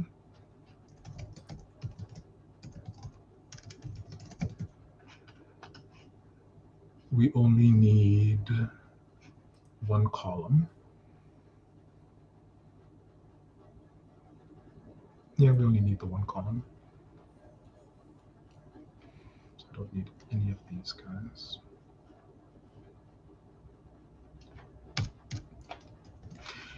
And then that column has a formatted number, which is we have the date and the temperature, and then the background is going to be the color. Mm-hmm. So what I want is a lightning output. I just want a lightning output for the date and the temperature. Yeah, to format it.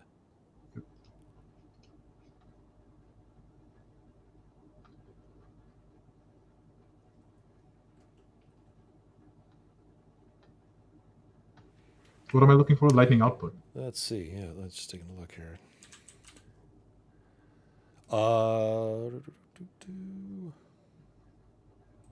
Lightning text. You've got a date, and what was the other? A date and a date and a temperature, but I just want a box that I can render some text in, the text of the date and the text Gotcha. of the temperature. So you probably want formatted date time,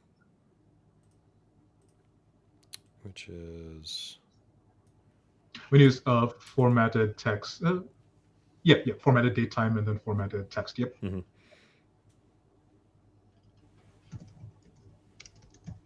With the value of rec dot. This is coming back from the record, so I'll use the field name, which should be. Ooh. Oh, so this is a bit of complexity that I wasn't sure how to navigate. My intention is to, when I instantiate the blanket row records, I'm just going to say blanket row dot date weather double underscore r equals this record, and blanket row dot color scheme double underscore r equals this record. And then when I'm pulling the date and the temp, it's blanket row dot date weather dot temp. Mm-hmm. Let's see if that works. If it doesn't, then I'll pull them in. Yeah. I'll pull them up. Yeah. It should traverse it. Yeah. You'll get date weather underscore r, and then the value, assuming that your query is calling the child object. Yep. Yeah. Well, it's not querying them. It is instantiating a blanket row record, and instead of setting an ID, we're setting the relationship because we have this record in context. Oh, okay, got it. So you're just you're simulating what the what it would look like. Got it.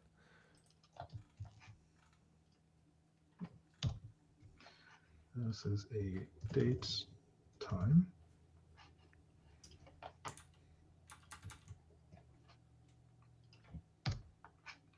And then this is a number.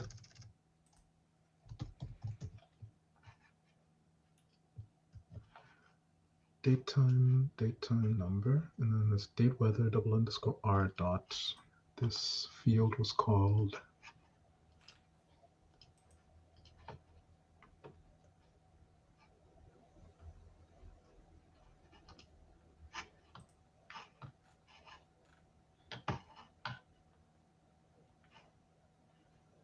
temperature blanket date weather. That's what I need.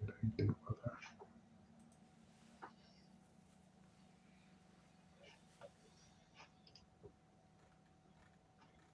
Average time. That's it. Mm-hmm. So for the list of blanket rows, render a row with the date weather dot date and date weather dot temperature, and then up here, tr. That's the class. I just want the styling of the row. Style.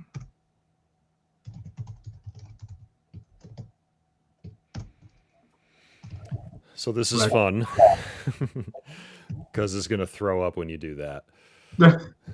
This is going to throw up. Yeah, you would literally need to. So you'll probably need to construct a style property on the object that you're looping over, and then put that value in its entirety into the style field. Okay. It's just a I really wish what you're doing it would oblige, because what a pain in the neck to have to, you know, do all of that. So you'll need a string value on your what you're looping that literally says background colon the value. So it'll be the whole style value. Like that. Even more. Yep, you'll have to take out the background in front of it. Oh, okay. What? Yep, and the quotes. That's so. I Yeah, hate. I it hate now that so. becomes a property of the component. All right, why are you complaining? Do not use empty rule sets. I think it's just sad because you because you have to do this. It's just commiserating with you. It's just commiserating Yeah. with me. Me and you both, my friend. Okay. So when we handle blanket preview, we're going to flip this, and then we're going to execute the wire function. Call wire function to generate blanket rows, then set list of blanket rows to the result. So it's going to be call the wire function to generate blanket rows, then first do this ridiculousness of setting the style parameter. So here's maybe another fun part. I'm pretty sure those values coming back from your wire call are going to be read only.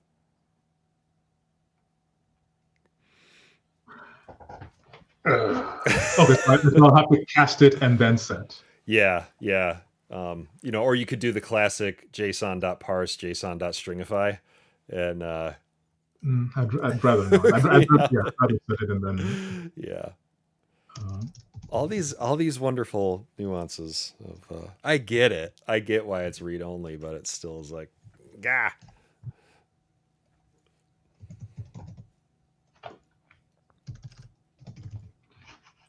the rec color parameter.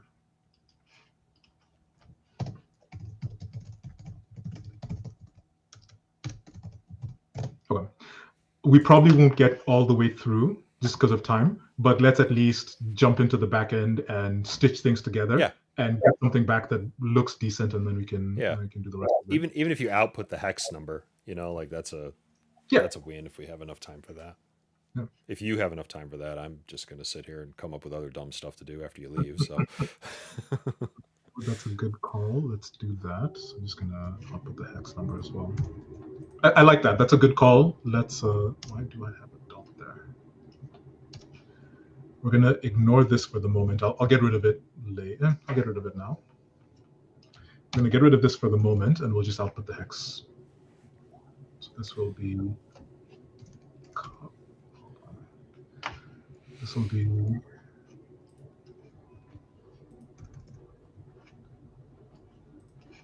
God, jeez.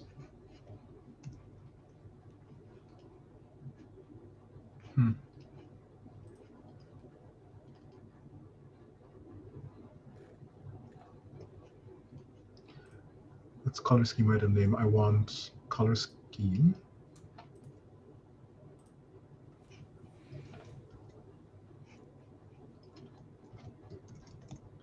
Dot color, which I assume is just.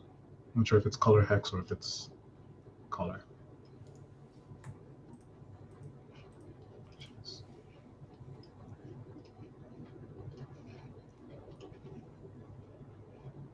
just using the name field for that.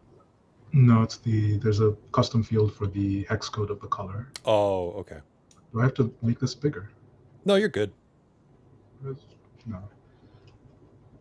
It didn't want to show me what I wanted to see. Temperature blanket, active. Oh, this is the color scheme. What I want is the color scheme item. My bad, yeah. I got lost in my ERD or in my data model. What I want is the color from the color scheme item. And I assume it's just color scheme item.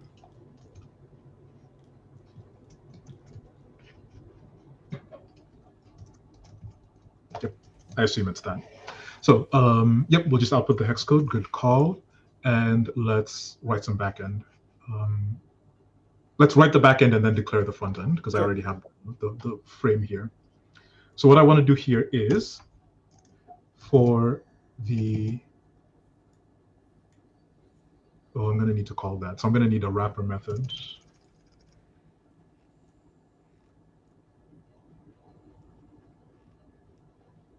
Oh yeah, I'm gonna wrap this, or override it rather.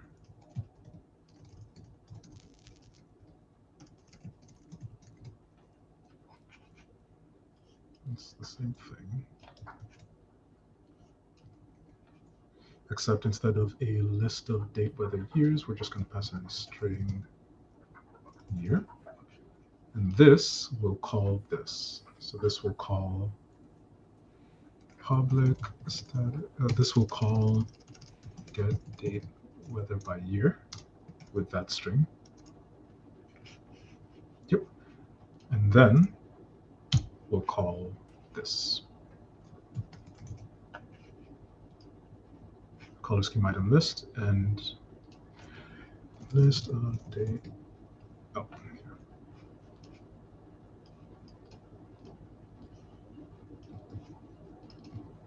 That's what I want.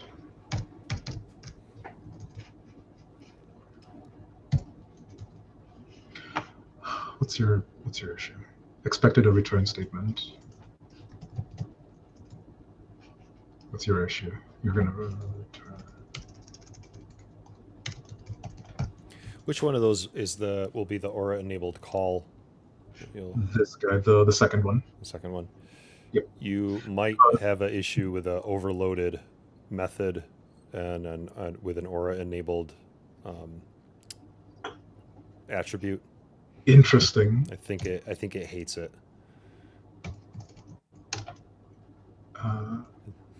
What are cached equals true? If you want. This isn't. I was asking the syntax. Oh yeah. Cacheable, I think. Cacheable. Yeah. Let me double check that. For you. Cacheable. Yep, cacheable. Yep, you got it right. I can never remember if it's an EA or just A, but it's EA. Yeah, right. Cacheable equals true. That's interesting. So is it going to fail on compile, or is it going to fail when I try to use it? I think it'll fail when you compile. No, it's going through. It went through. Let's reference it. Let's pull it in and let's import it into the LWC and see if it likes that. Yeah, I will gladly stand corrected. I swear I ran into that at one point. Import. What am I calling it? Create blanket. Create blanket for scheme and date weather. Oh, perfect. Gotta love that. Gotta love that IntelliSense. So, are you agreeable? Yeah. So far, so good. Let's see if it hiccups or throws up when we try to use it. Yeah. All right. So now I can focus on the logic here. So the only reason I did that is because I'm not sure how I had set this up before, but I know that I wanted to. I'm not sure how I had set this up before. This is the easy part. Return, select ID, date, and average temp.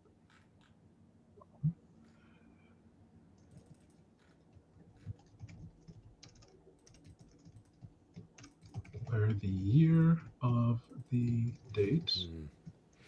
I'm surprised it's not. That's string. That's maybe it'll tell me what's wrong. It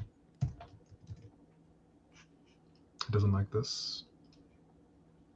Oh, you want to get you're looking for values in that year? Yeah. And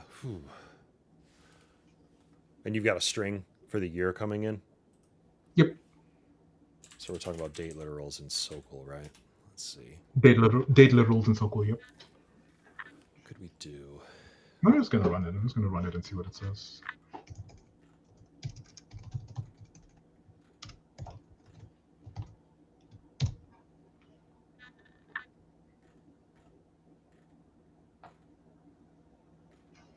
Invalid aggregate function.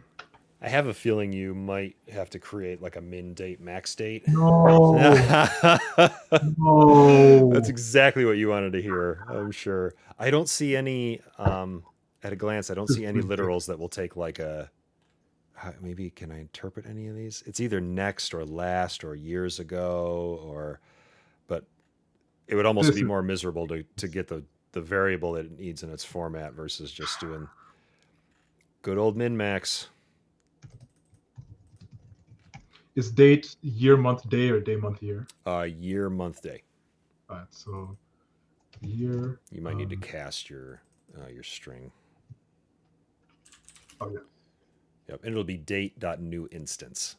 Just to keep it interesting.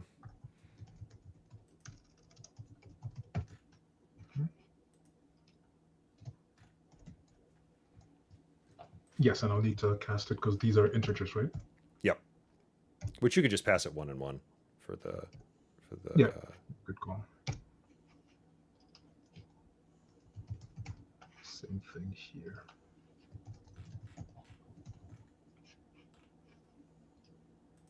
What's your issue? It doesn't know about date.new instance. That's fine. Oh, I think because you're passing 2 strings. You'll have to. I'm sorry. You'll have to cast your year to an integer. Oh, you're already passing it as an integer. My bad. Yeah. No, I got confused because I was passing the rest of it as a string, and then I changed one to an integer, so I had to get everything lined up. But it's happy now. Max date is equal to that year plus 1. Whoops. Plus 1 dot add days. That's the fancy way. You could actually use max date or min date dot add days if you're or min date dot add year dot add day minus 1. Oh yeah. Cool. If you're feeling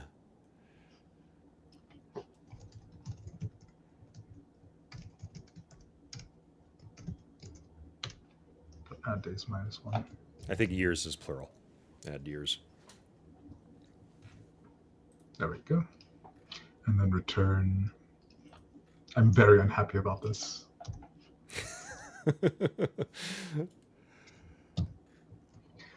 You sound like a person who's had to do this so many times that you're just tired of it.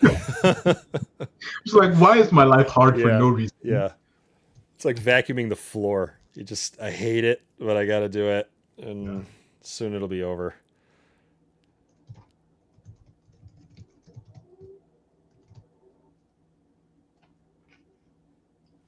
No, yeah, I guess less than or equal to max date. All right, you are finally happy. It's your issue. I did create new. It's right there. That's fine.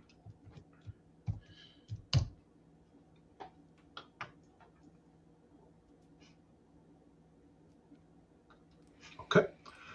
Now we can use that to stitch everything together, and I might need some private statics there to organize everything well. What I want to do is I want to and I thought about this a little bit when I was scaffolding everything, and you might have a perspective on this. So what I want to do is for each date weather record instantiate a blanket row record that looks up to it, and then for that blanket row record, look at all of the color items, look at color scheme item list, and match the date weather average temperature to the color scheme min max, and then find the right one. I thought about it. The best way that I could find to do that was with a for loop, because what I have happening in Excel is this.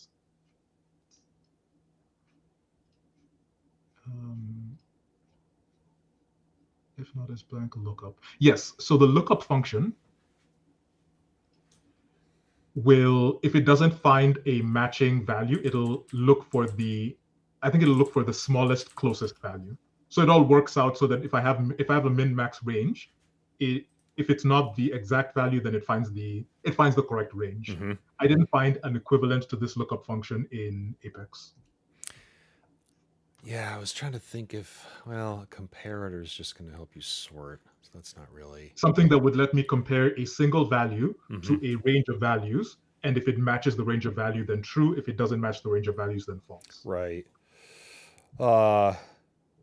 Yeah, I was like, okay, is it a map? But no, because you need you want the result back, right? Yes. For each of them. Unless you made your own. Well, I was going to say you could make your own class, but you might as well just compare against the data I that's might as well coming back. iterate Yeah. through the list. It's never Yep. going to be more than a handful of items. Yeah. Yeah. I mean, that would be as I write this out, maybe you'll come up with something and we can refactor. Yeah. I mean, I probably won't, but let me think if there's any.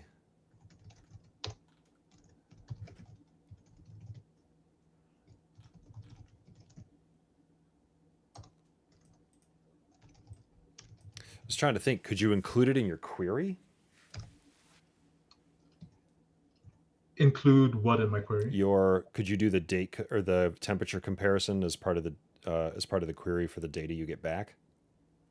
But you don't know it yet. That's the issue, right? So I'm not querying these. These are the color scheme items that I've set up in the app. Mm-hmm. So that's all of those rows.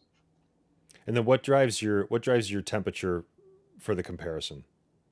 The date weather dot date. Oh, okay. Okay.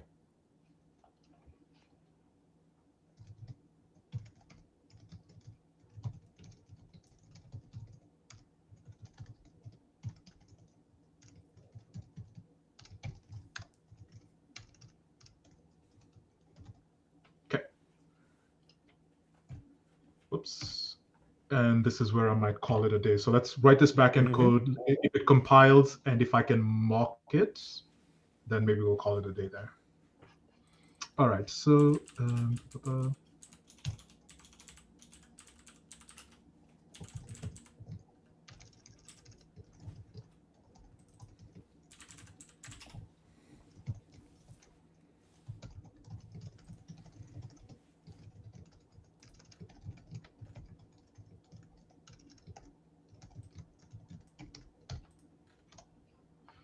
so this could be curious. Mm-hmm. I've never done it, but this might. I wonder if you had a field on.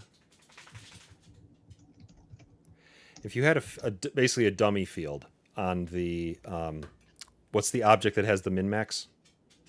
The color scheme item. The color scheme item. If you had a blank field called temp, right, on the color scheme item, you returned everything, had your min and your max, and you had a formula on that on the color scheme item that determined if the min or max was there. Bring the record back, set the value, and then call recalculate formulas on it. Would it tell you if it's within or not? I can call recalculate formulas on a record. Can I call recalculate formulas on a record that has not yet been inserted? And can I just call it on a record that's in context in Apex? These are wonderful questions that I don't know the answer to that I might spend the rest of the stream figuring out. I just think you cool private static blanket row. I like it. I think let's lay it out and then potentially we might be able to squeeze that in. Yeah. Let me see. I wonder if it's only I was curious if that is only relevant or valid in a unit testing context, but I think you can call it.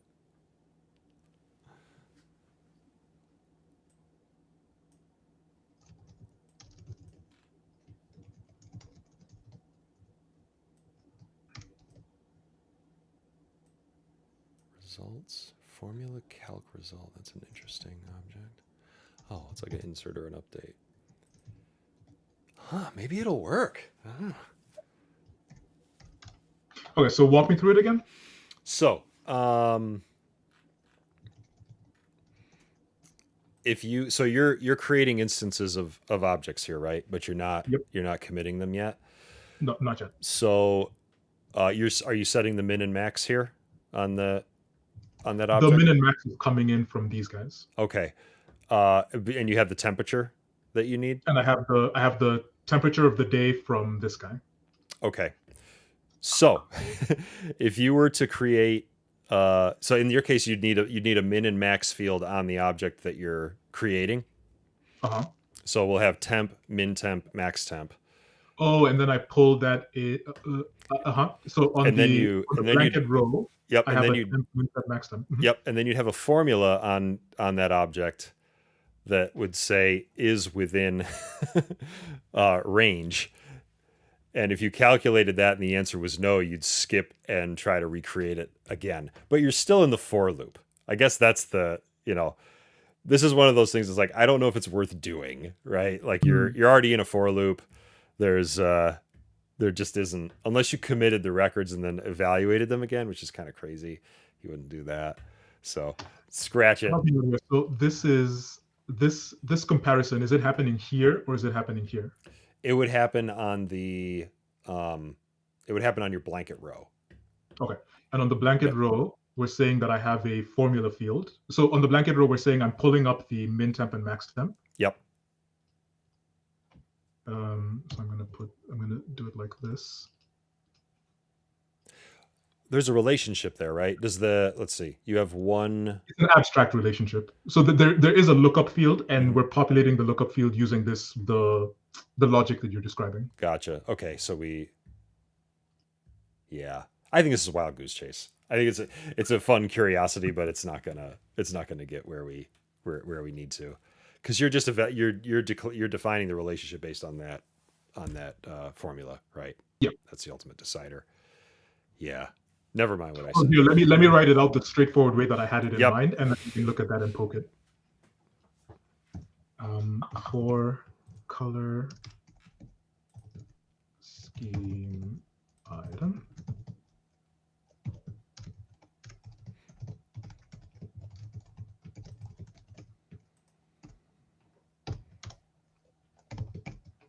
If dw dot average temperature is greater than or equal to CSI dot min temp and dw dot average temp is less than or equal to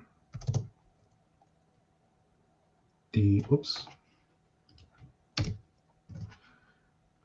is less than or equal to CSI dot max,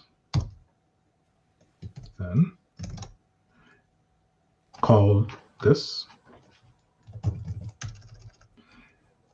blanket row list dot add create blanket row. Do you have any commentary on the way that I write code? Because it's changed a lot, especially over, I want to say, the past year and a half. Mm-hmm. And what changed it the most was reading Andy Fawcett's Lightning Platform Enterprise Architecture. Mm-hmm. Funny enough, the book is not about code, but the way that he describes laying out your applications changed the way that I write my code a lot. And it's obviously, I mean, it's more akin to the FFLib style of writing code. Mm-hmm. I think it's gotten more terse, but sometimes I wonder if it's gotten more terse but less readable. I can read this for what it's worth. I've gotten into the habit lately of ending up with, I think, longer variable names than shorter. Like even if I'm inside of a for loop, I try to be super more exhaustive. So that CSI I probably would call color scheme item, just so you could. If this got not that you formulate, exactly you always know exactly what it is. But I mean, you're doing a 4 and a 4. There's no other way to do it, like unless you came up with something really abstract, but it's not worth it.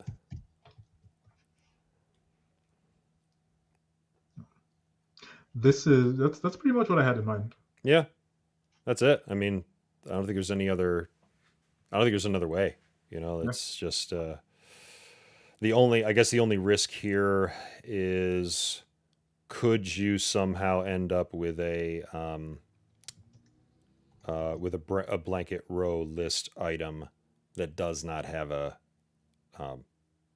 that doesn't that well, no, because you're just creating them here, right? So you wouldn't add it to your list if it didn't Oh, this is where they. match. Yeah, I wouldn't Yep. add it to the list if it didn't Yep. match exactly. Yep.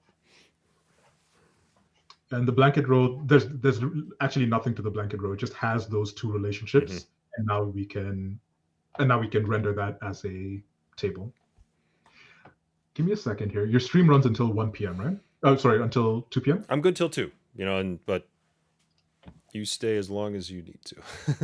Well, Or let me what? check the calendar. The only thing I really have to do today is monitor a queue to make sure nothing else goes wrong, besides all of the things that are already wrong. And I'm having fun, so I might stay a little bit longer and get this to a good place, and then get this to a place that I feel good about coming back to it, and then switch over. Give me a sec here. Whoops.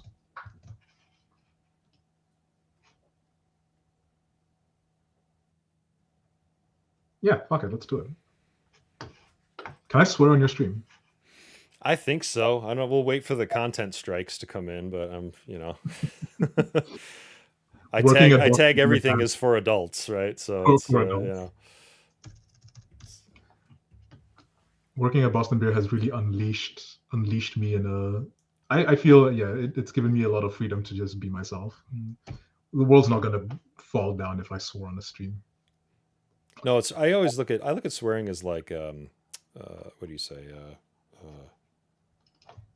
Exclamation points. Exclamation. Yeah.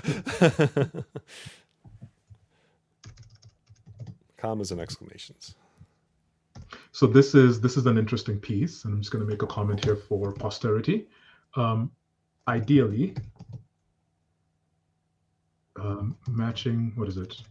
Associating by object instead of ID. Let's the values carry over and be readable in the LBC. I don't know that that's true. I assume that it's true. There's no reason why it wouldn't be. I have the data. So I assume that if I associate by relationship here, I still have the data when I return this object. But again, that may or may not be true. Yeah. Oh, so you're saying populate the lookup, essentially? Yeah. Yep. And the other one is color scheme item.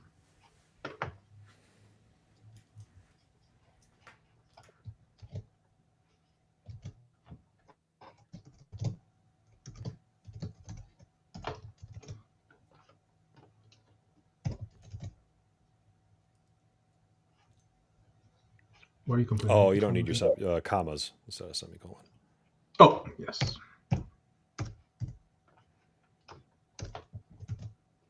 There we go.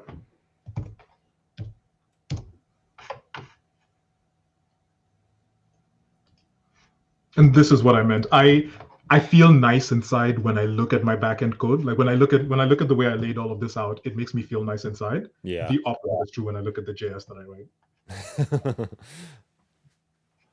It feels right. It feels like it has structure. Like it elegantly moves between one thing and another thing. And then my JS is just like, oh, tweak this thing and tweak that thing because it won't let me set a style parameter unless I give it the whole thing. Ridiculous.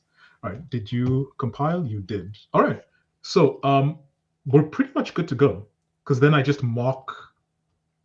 This is the Aura enabled method. We mock the year. We just say 2022 because I know I have data for it, and then we set up some color scheme item records to put in. So then the tricky part is going to be creating these records because right now in the JS I just have a JavaScript object. I need to cast that JavaScript object to a record. Think through that a little bit so that I can call this wire method. Let me write the wire method and then let's find the part of it that goes wrong. Yeah. So you need to take your local data structure in your JavaScript. Yeah, and I need to take this thing and turn it into a color scheme item record. Yep.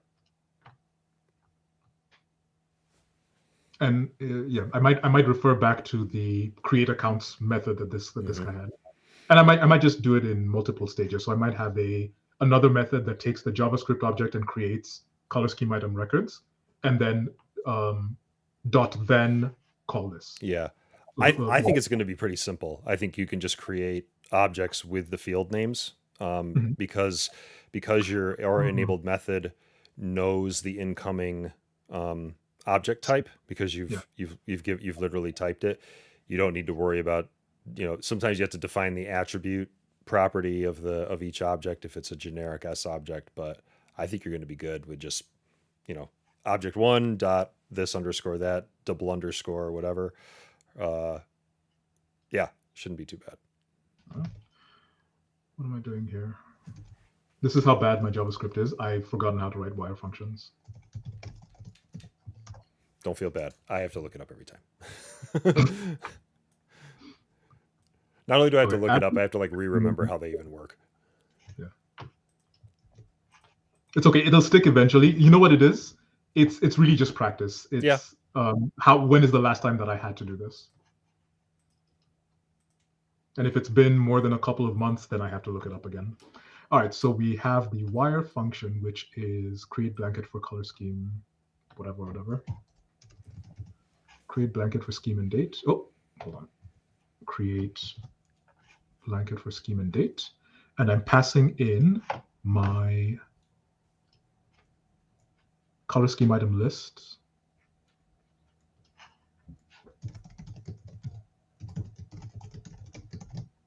Which is going to be some tracked thing, and the year, which is just 2022. All right, so that should be good to go. And that gives me back my, so what I want to do here is I want to set list of blanket rows equal to that, and then use that for a list of blanket rows. What's the right way to do that? Do I just have a list of blanket rows? I think so. I think you just pass the property you want it to populate.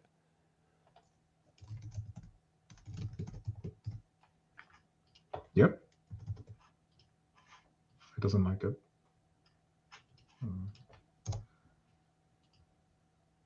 Let's give you a leading decorators must be attached to a class decoration. Syntax fun. Let's see.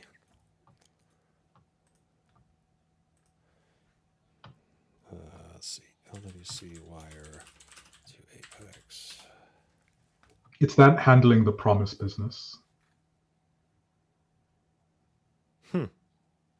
Wire. That's your Apex name, right? The color scheme. Oh, create. Blah, blah, blah, blah, blah. That's what you got up top. Yep. Apex method params. It's an object. You've got the property names for each one. Yep. And this says don't overload or enabled Apex methods. So going back to that, we may need to look at that again. So hold on. If it doesn't like what I'm doing, I'll just get rid of this one. Yeah, I'll just copy all of the body of this into here. But I don't believe it. It didn't not compile. So I know. Let's see. Yeah, I mean that format. Let's see, property. And then it's just okay. Yes. So and then I just have list of blanket rows here. I don't need to declare the variable up top, and I can just use it in the table. Yep. Oh well, it's list of blanket rows dot data. And I should, if true, nope.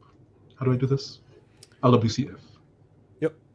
LWC if equals list of blanket. Yep. So list of blanket rows dot data. So if there is data, then do that. If there is data, then render the table. Nope, no. It's this.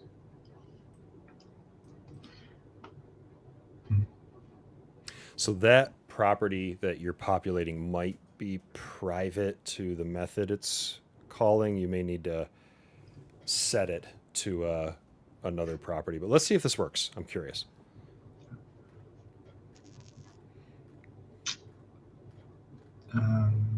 Screw it. I'm just going to put another piece right here to say Yeah, that's the table, that's the card. I'm just going to put another card in here to show the error if there is one.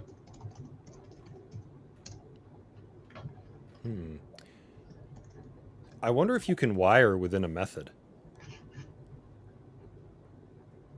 You might need your wire to be top level. Mm-hmm. And then No, you should be able to wire within a method. Why wouldn't I? Oh, actually, yeah, you're right. Because it essentially is like decorating a property. It's a, yeah. Now you could do a conditional wire if you reference, because you don't want to wire right away, right? You want to wait till this stuff happens, so you can wire with a dynamic reference, so it doesn't fire immediately. That's the thing that I was. That's the thing that I thought it was that it isn't. So this is it. I'm not, instead of wiring the property, I call the wire method inside of my my handler, Okay. and then use the promise to set my local variables. That's what I thought it was. You could do that too, if you prefer. That yeah, I'd rather do that. Yep. That makes sense to me. Dot list of blanket rows dot error, just in case there is one. Rendered equals list of blanket rows dot error. Show me the error in here. I should. Well, it's fine if that's just object. And the title of this is error. Good. Check your rendered to LWCF. This is a lightning card. I think that's just for templates. Oh, my bad. Right. For each list of blanket rows dot data. Okay, so now we can go back and say inside of my click handler, I'm not wiring the property. What I'm doing is calling the wire method and then handling the promise that it returns, or resolving the promise that it returns. So I don't. What's the syntax for that? And then dot then do whatever I want. Okay.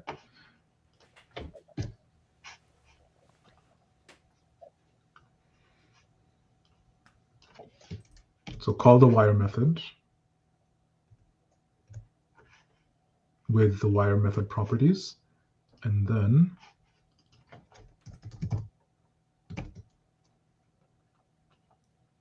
with the data and with the error. But I just want to, I want to do both. I want to set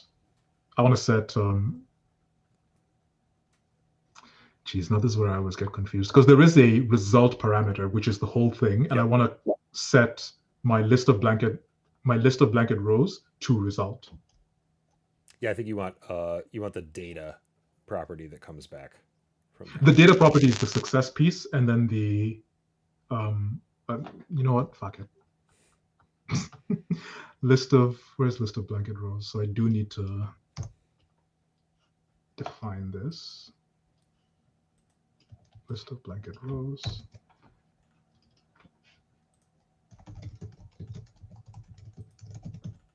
And then at track list of blanket rows. And then this becomes list of blanket rows. And this becomes list of blanket rows error.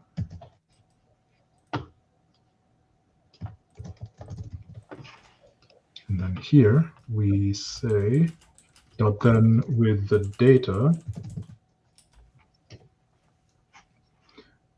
And then it's an anonymous function. So dot then data anonymous function, and then dot catch error anonymous function.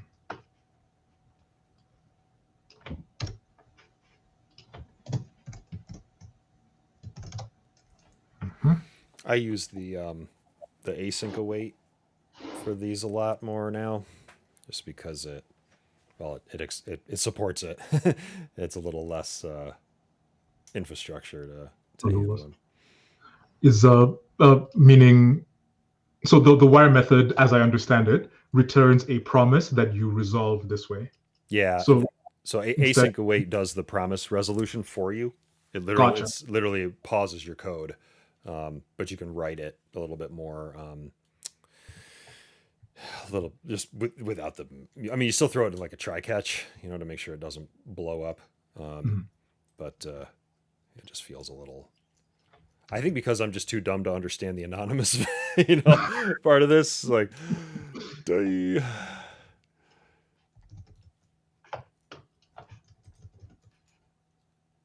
Okay, I'm pretty sure that's what I want.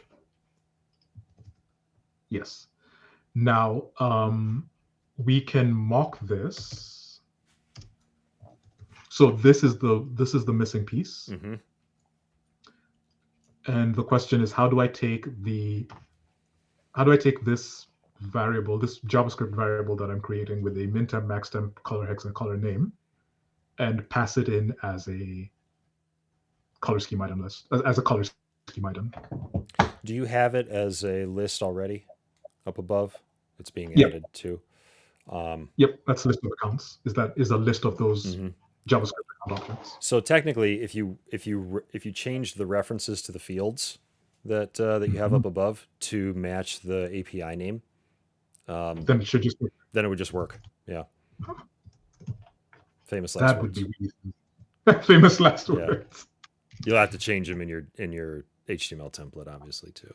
Yep. Let me grab this guy over here so that I can. Oh, and I should have all of those because now should I use the field reference or just the field name? You can use the field names, yeah, just for mintemp, maxtemp, color, and color name. Mintemp, maxtemp, color, and color name. And then you can push, and that's pretty much it. So then fix that in the HTML, and we should be good to go. Should be good. Famous last words. Mm-hmm. That sound that feels. I get all these things right the first time. Like I don't know what the problem is.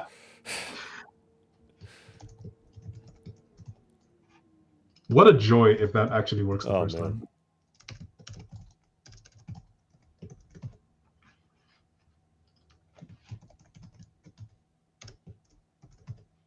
And color name. All right, I've written way too much code without pushing it, so let's cross our fingers and hope that this compiles and pushes.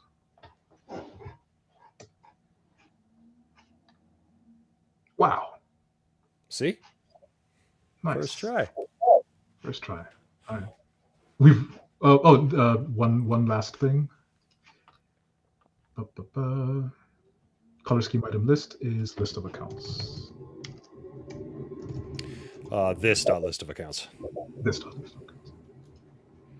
Only because I've made that mistake 10,000 times. My other favorite mistake is I don't include the property names. I just try to pass it variables as if you would pass them to any other method. And then I scratch my head for 30 minutes wondering why I'm not getting it. I've made that one a bunch. Aye. That's fun. Sponsored by Boston Beer Company. We just released this. General admission. Well done. Look at that placement. That was perfect.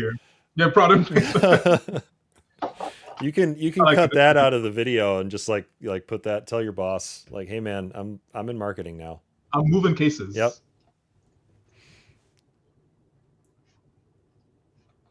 All right. Oh, did I push it? Did I push it again? I need to push it again.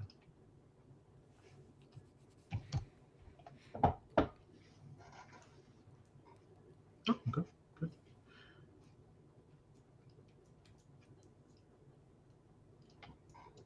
I gotta say, I'm having a lot more fun than I thought I would be. I thought that this would be very nerve-wracking and that I'd be scrambling all over the place. You know, like when you try to speak in public for the first time. Yeah. But I'm just it feels like exactly the way I would be doing it the way I would be doing it if there wasn't a camera on.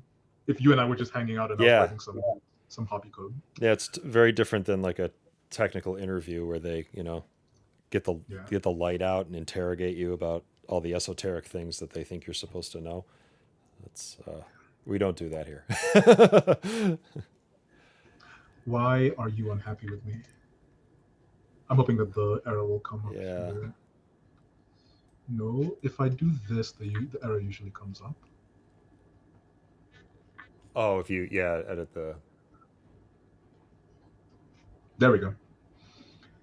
Failed to find definition for dependency, formatted date time undefined. Okay. That's my bad. I mistyped the HTML. I think formatted date dash time. Wait, let me check that. Hold on. Yep, date dash time. Okay. Yes? Hold on. Let's check it. Where'd you go? Formatted date dash time, and then formatted number and formatted text. Yep. You found it? Okay, cool. There we go, yeah. All right. And we're back, and we're back. And we're back. All right. Let's give it a shot. So let's say I'm going to do 3 giant blocks. Mm-hmm. So say negative 100 to 30 will be blue. It's pretty cold. Yeah. I'll keep alien on pit. Ice cold, and then we'll have 31 to one of the validations I didn't do is making sure that this number doesn't match this number. Mm-hmm. Because that would break the. It wouldn't break the matching, but it might interfere with the matching. Yeah, you'd probably end up with like a first in or last in wins, exactly. situation. So that's nice and cool.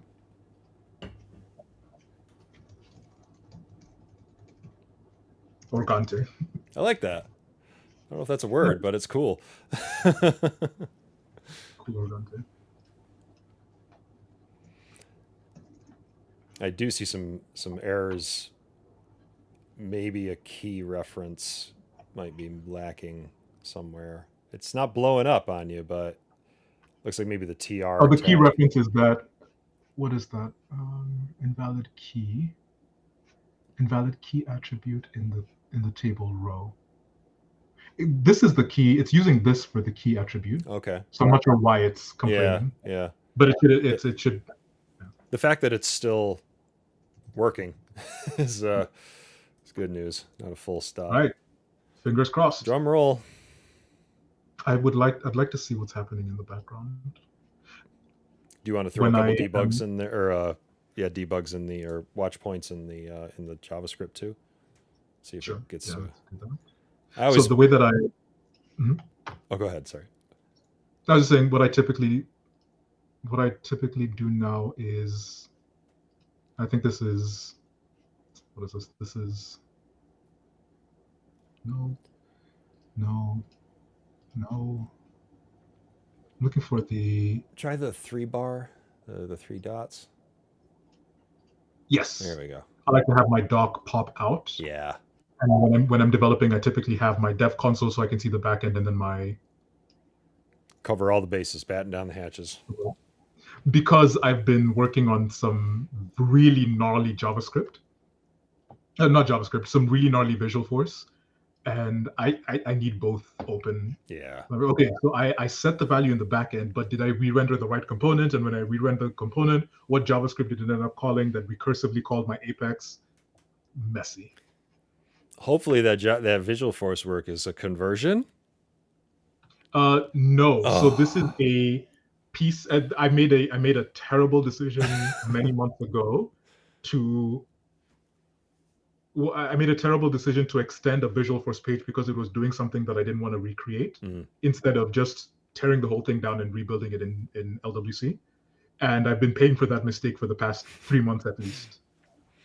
It's harsh, man. Going back Yeah.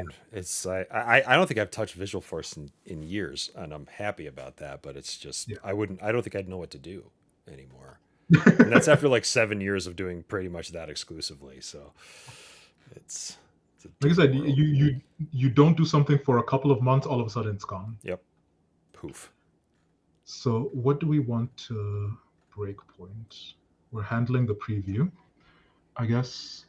That's probably a good spot to start. We can make sure that your data structure of list of accounts looks like something that would make sense going in, and then Yep. maybe debug the data result and the error result. So the I'll log. step through. I'll step through from this line of code because it's just a backend call. There's no other dependencies. So Oh, start okay. here and Yep. through, and then we can look at the data, and we can hopefully not look at the error because there is one. Yeah. There isn't one. Well, there isn't one. It's going to work the first time. No. You keep saying that like it might not happen. There's always a chance. I mean, There's a chance. there's All right. also a chance that a 2022. meteor is going to fall on our head right now, but that's probably not going to happen either. Wait, did I actually do all of the things that I need to do? So when I click that button, we will handle the preview blanket. We will flip this so that we can see the template, so that we can see that that section, and then we will populate that section. And this list of blanket rows is a tracked variable. So it will react when you So that when, fill it. yeah. So, yep. I mean, So this will react. I don't see a problem. Let's hit it and hit it. see a problem. Ow. Oh, What do we get? What do we get? And I didn't see anything in the breakpoints. Like, is there something wrong? There might be something wrong with my debugger because your we can breakpoints see the aren't hitting. console log. Or Yeah, it's not breaking at the breakpoint. Which is okay. We'll just do you want to maybe write data and error to the console? Yep. See which one comes back. So right here, we can console.log the color scheme item list, or the list.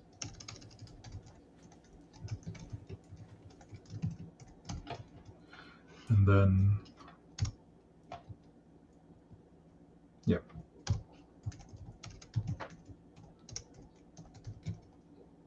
Should I JSON.stringify this?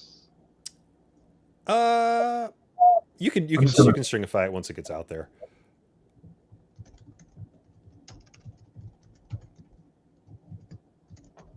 Oh wait, no, you can't because you can't do breakpoints. I was gonna say if you could pause it on that, then you can do whatever you want with the variable, but that therein is the problem. Therein is the rub. Right. That should be fine. Oh, you want to do error on the second one? I think I did. Oh, error. Thank you.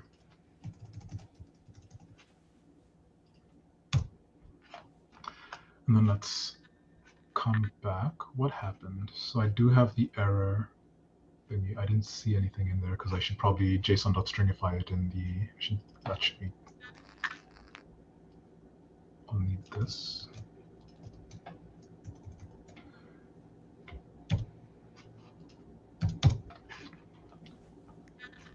So we definitely got an error from the apex. The question is, what was the error from the apex?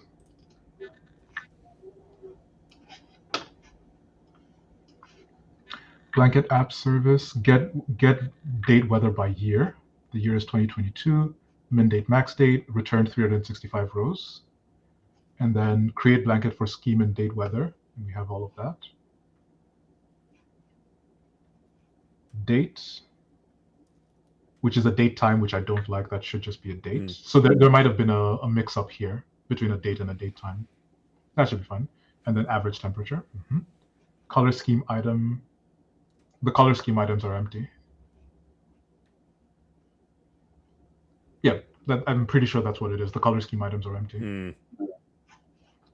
So that the gamble that we took of just changing the names to field names didn't work. Didn't work. Can we? But we can't see that. Oh, we can if I'll need to reload the page. We will be able to see the parameter that is being passed in the logs. Negative 100 to 30. I'm just gonna 31 to 60 and 61 to 200. Oh.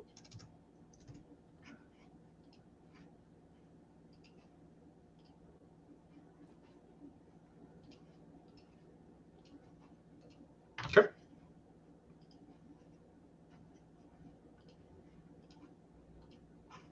And preview. And console.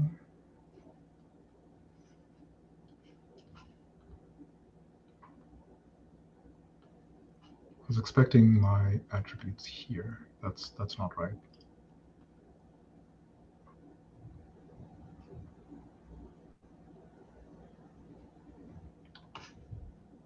Didn't write?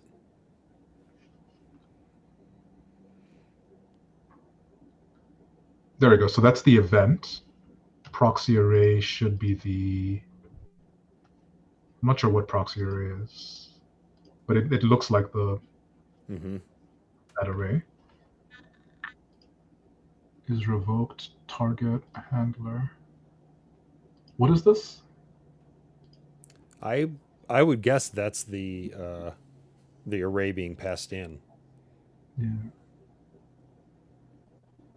Only because it's 3, and that's the only thing we have. But yeah, only because it's 3. LWC error, invalid key value. Must be a string or number. Oops.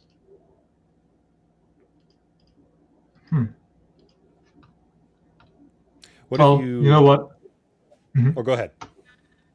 No, go ahead. I was going to say, what if you debug in your Apex the incoming parameters and just see what they spit out as?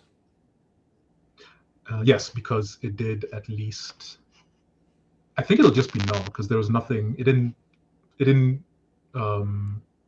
it didn't get it didn't far. say that it got anything. I'm pretty sure that this variable is probably just an empty list. But that's the cacheable one.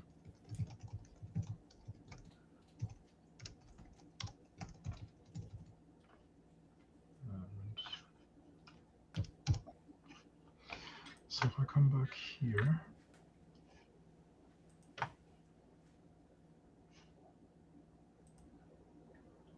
that's not going to mean anything to me, but it is. This is the console log. Invalid key value, object. That was trying in the key display. Where's this error coming from? Yes.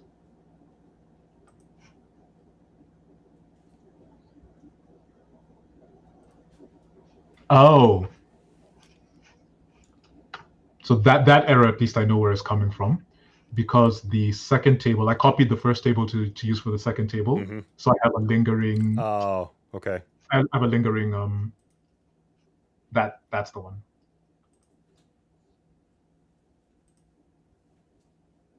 I need a rec dot something to use as the key. I don't need a key. The key's not required for. Is it? I think it will bark at you. Yeah. Yeah. But these are these, I forget, these are records we haven't created yet? Yep. So I'm just going to use row.index. Yeah. How do I so this is, how do I say row.index? So you want to do 4 up in your template. You'll also want to do 4, let me see, 4 index, I think. Yeah, LWC.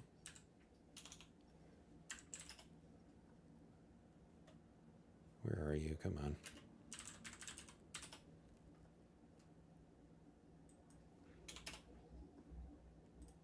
Template.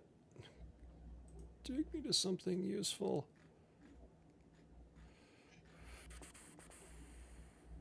And that's the same reason it's complaining up top, because that would be the record ID. Or not. I'm actually not sure. Where the heck? Come on. for each for item, I think, or for index. Yeah, for index.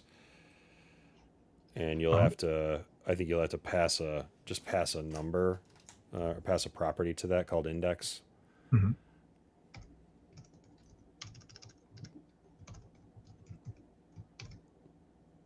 And then that should just give you a incrementer. So then you can use that as your Oh, key. okay. You will need to create an index property in your JavaScript. So for index and then for item.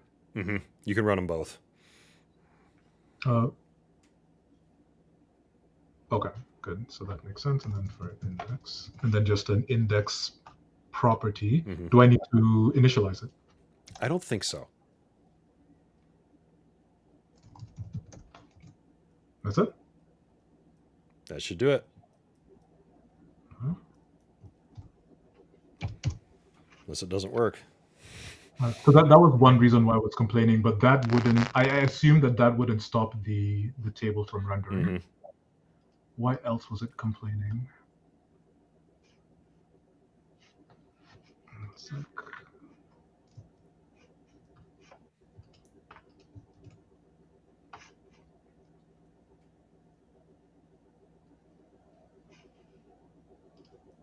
Because usually if there's an error in the apex, it'll give you something, but maybe there's no error because nothing's being passed. Is that the... Nor because nothing's being passed. Let's find out. For index directive is expected to be a string. That's... What? Okay. For index directive is expected to be a string. Well, that's what threw the error. That's...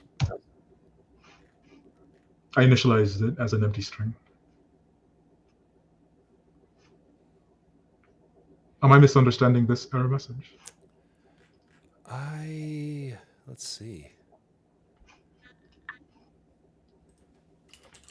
For index, that should...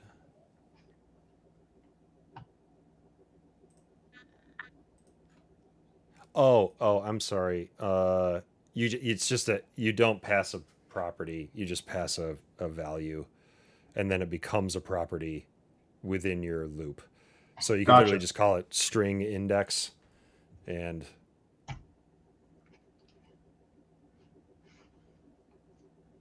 for index, and then just pass in a value. yeah, whatever you put in there will become the property name in the scope of this template. Gotcha. So I call it like IDX or something. Yeah, there you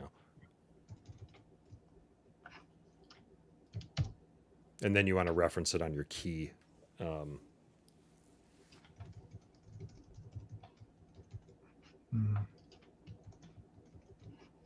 that'll actually be with the parens or with the brackets. Oh, because now that I've... Yeah, it's like a local variable. Now, gotcha. Super clear as mud. Invalid key value for the element. Key cannot reference for each index. Key cannot reference a for each index?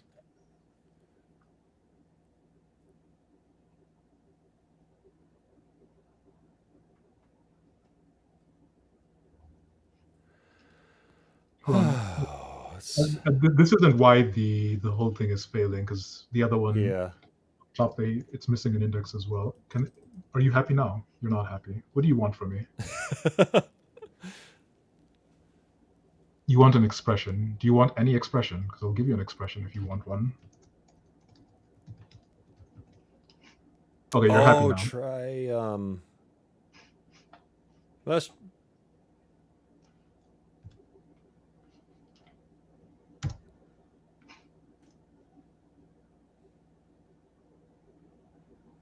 Yeah, it's happy enough. More importantly, I am curious to see the debug of the parameter once it was passed in, and I want to JSON stringify the parameter as it is being I'm sorry. Yeah, the index has to be a property on the thing that you're iterating over. So Gotcha. that, yeah.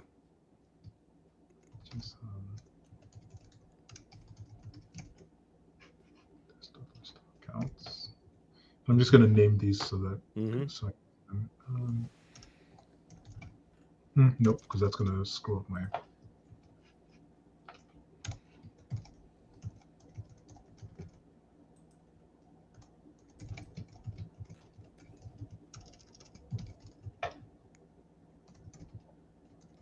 Okay, and then that should be good.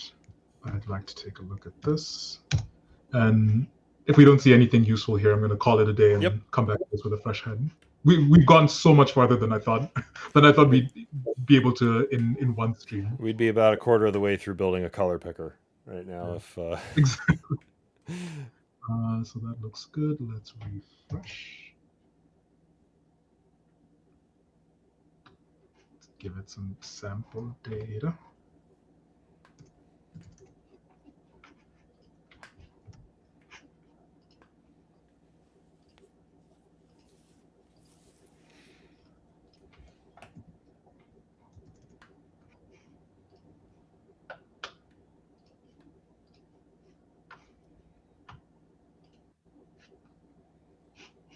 All right.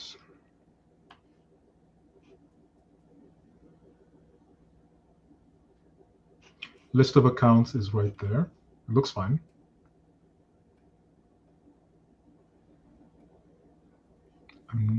the max this temp area, there's a null value in on one of those. Is that? Oh, they aren't being persisted. No, it looks like there's one. What is this?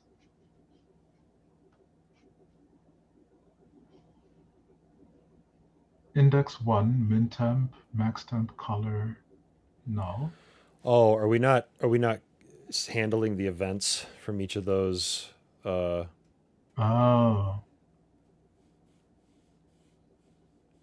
Is that right? Yes, that. Oh. Because the handle input on each of these is probably wonky. On change handle input change, and that handle input change is doing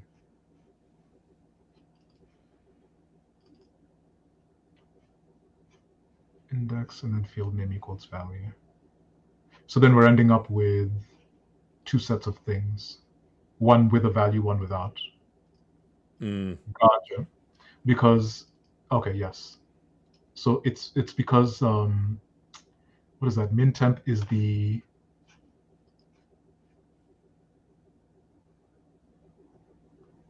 min temp is yes. So min temp is the name of the value, and it doesn't have a label. That's what's missing. Oh, so min temp needs to. I gotcha. Yeah. Okay. This is a familiar pattern. I hate this pattern, but it's a familiar pattern. Color, and then color name.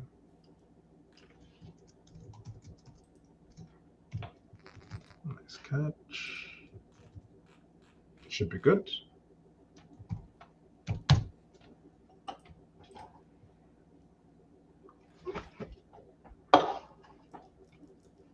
Try it again.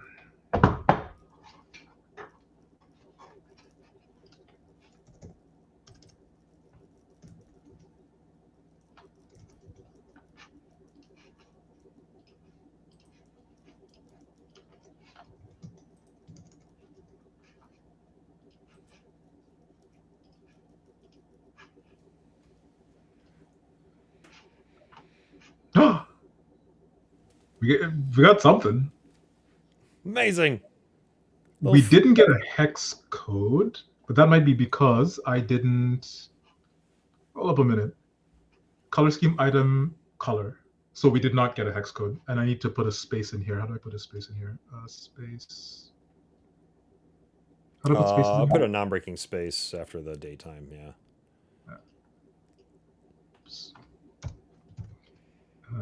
NBSP P. Oh, ampersand MPSP : without the tag. Oh. There we go. And a semicolon at the end. There. Good old fashioned.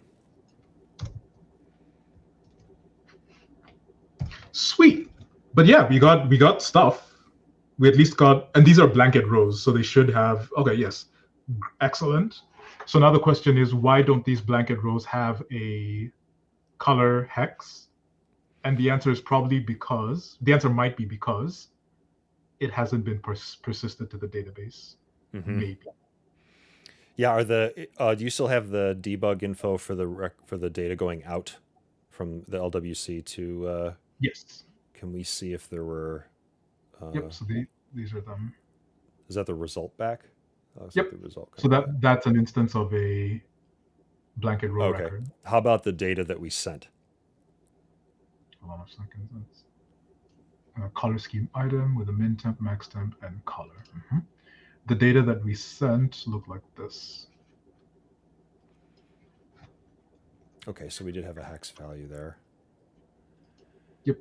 And then does it return the hex value with the yeah, coming back. I think my syntax might be bad because it's coming back correctly. The debug looks exactly the way I would expect. Mm-hmm. It's just it's just not showing on the HTML, and I think my syntax might be the issue. Got it. rec.colorSchemeItem.color. Well, no. Oh, it's a number. It's text. Ha!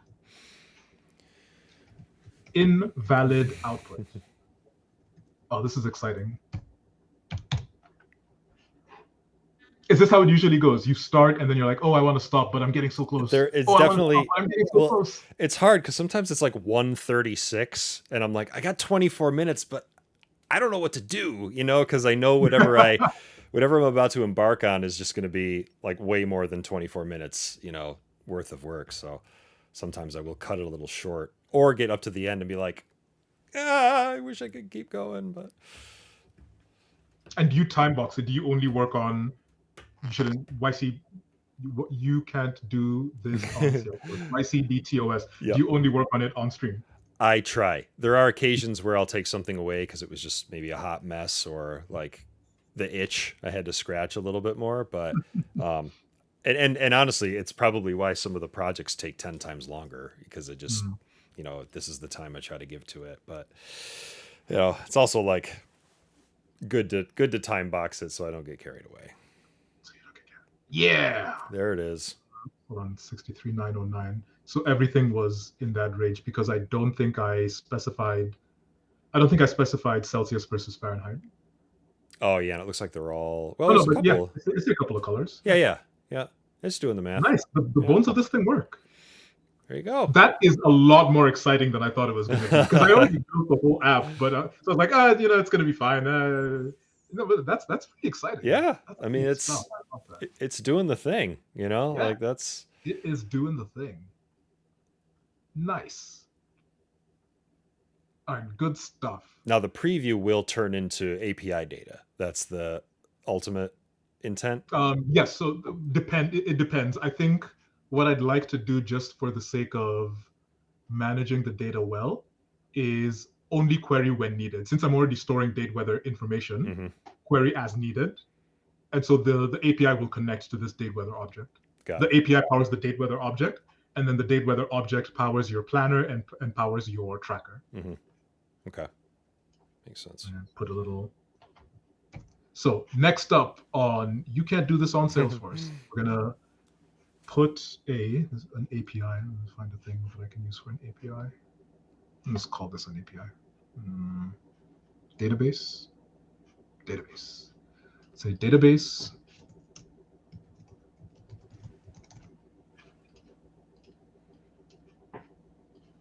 Nope. Flip it. And tell it what we are. Haha. And we'll make you a dotted arrow for a weather API. Yep. Sweet. All right, good stuff. Not too bad. How do we wrap this thing up? What's that? How do we wrap this thing up? We just wrap it. Wrap it? Yeah. No, this is wrapped. This was awesome. I mean, I feel like this was a ton of progress for 3 hours of work. Yeah, you should come back and show it off in a whenever you feel like you're in a whenever. Yeah. No, I but am going to work on it offline because I really like where it's at, and this is totally. this has given me the jump that I needed. Between I have some pretty pictures that I drew, and I actually have a working piece of code that I can continue to build on. Yeah, So this was huge. I'm going to keep tinkering with it, and then I think what I'd like to do next time is, let me think on that because there's a couple of different sure. pieces. There's a couple of different ways to take this.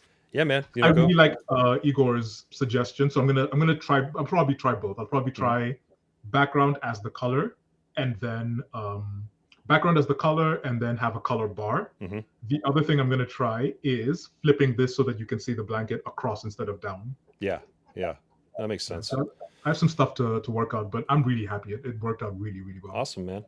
Well, Good stuff. hit me up when you feel like you're ready. You Happy got to it. bring you back, and we'll catch up. Speaking of Igor, I'm going to try to convince him to get on the show.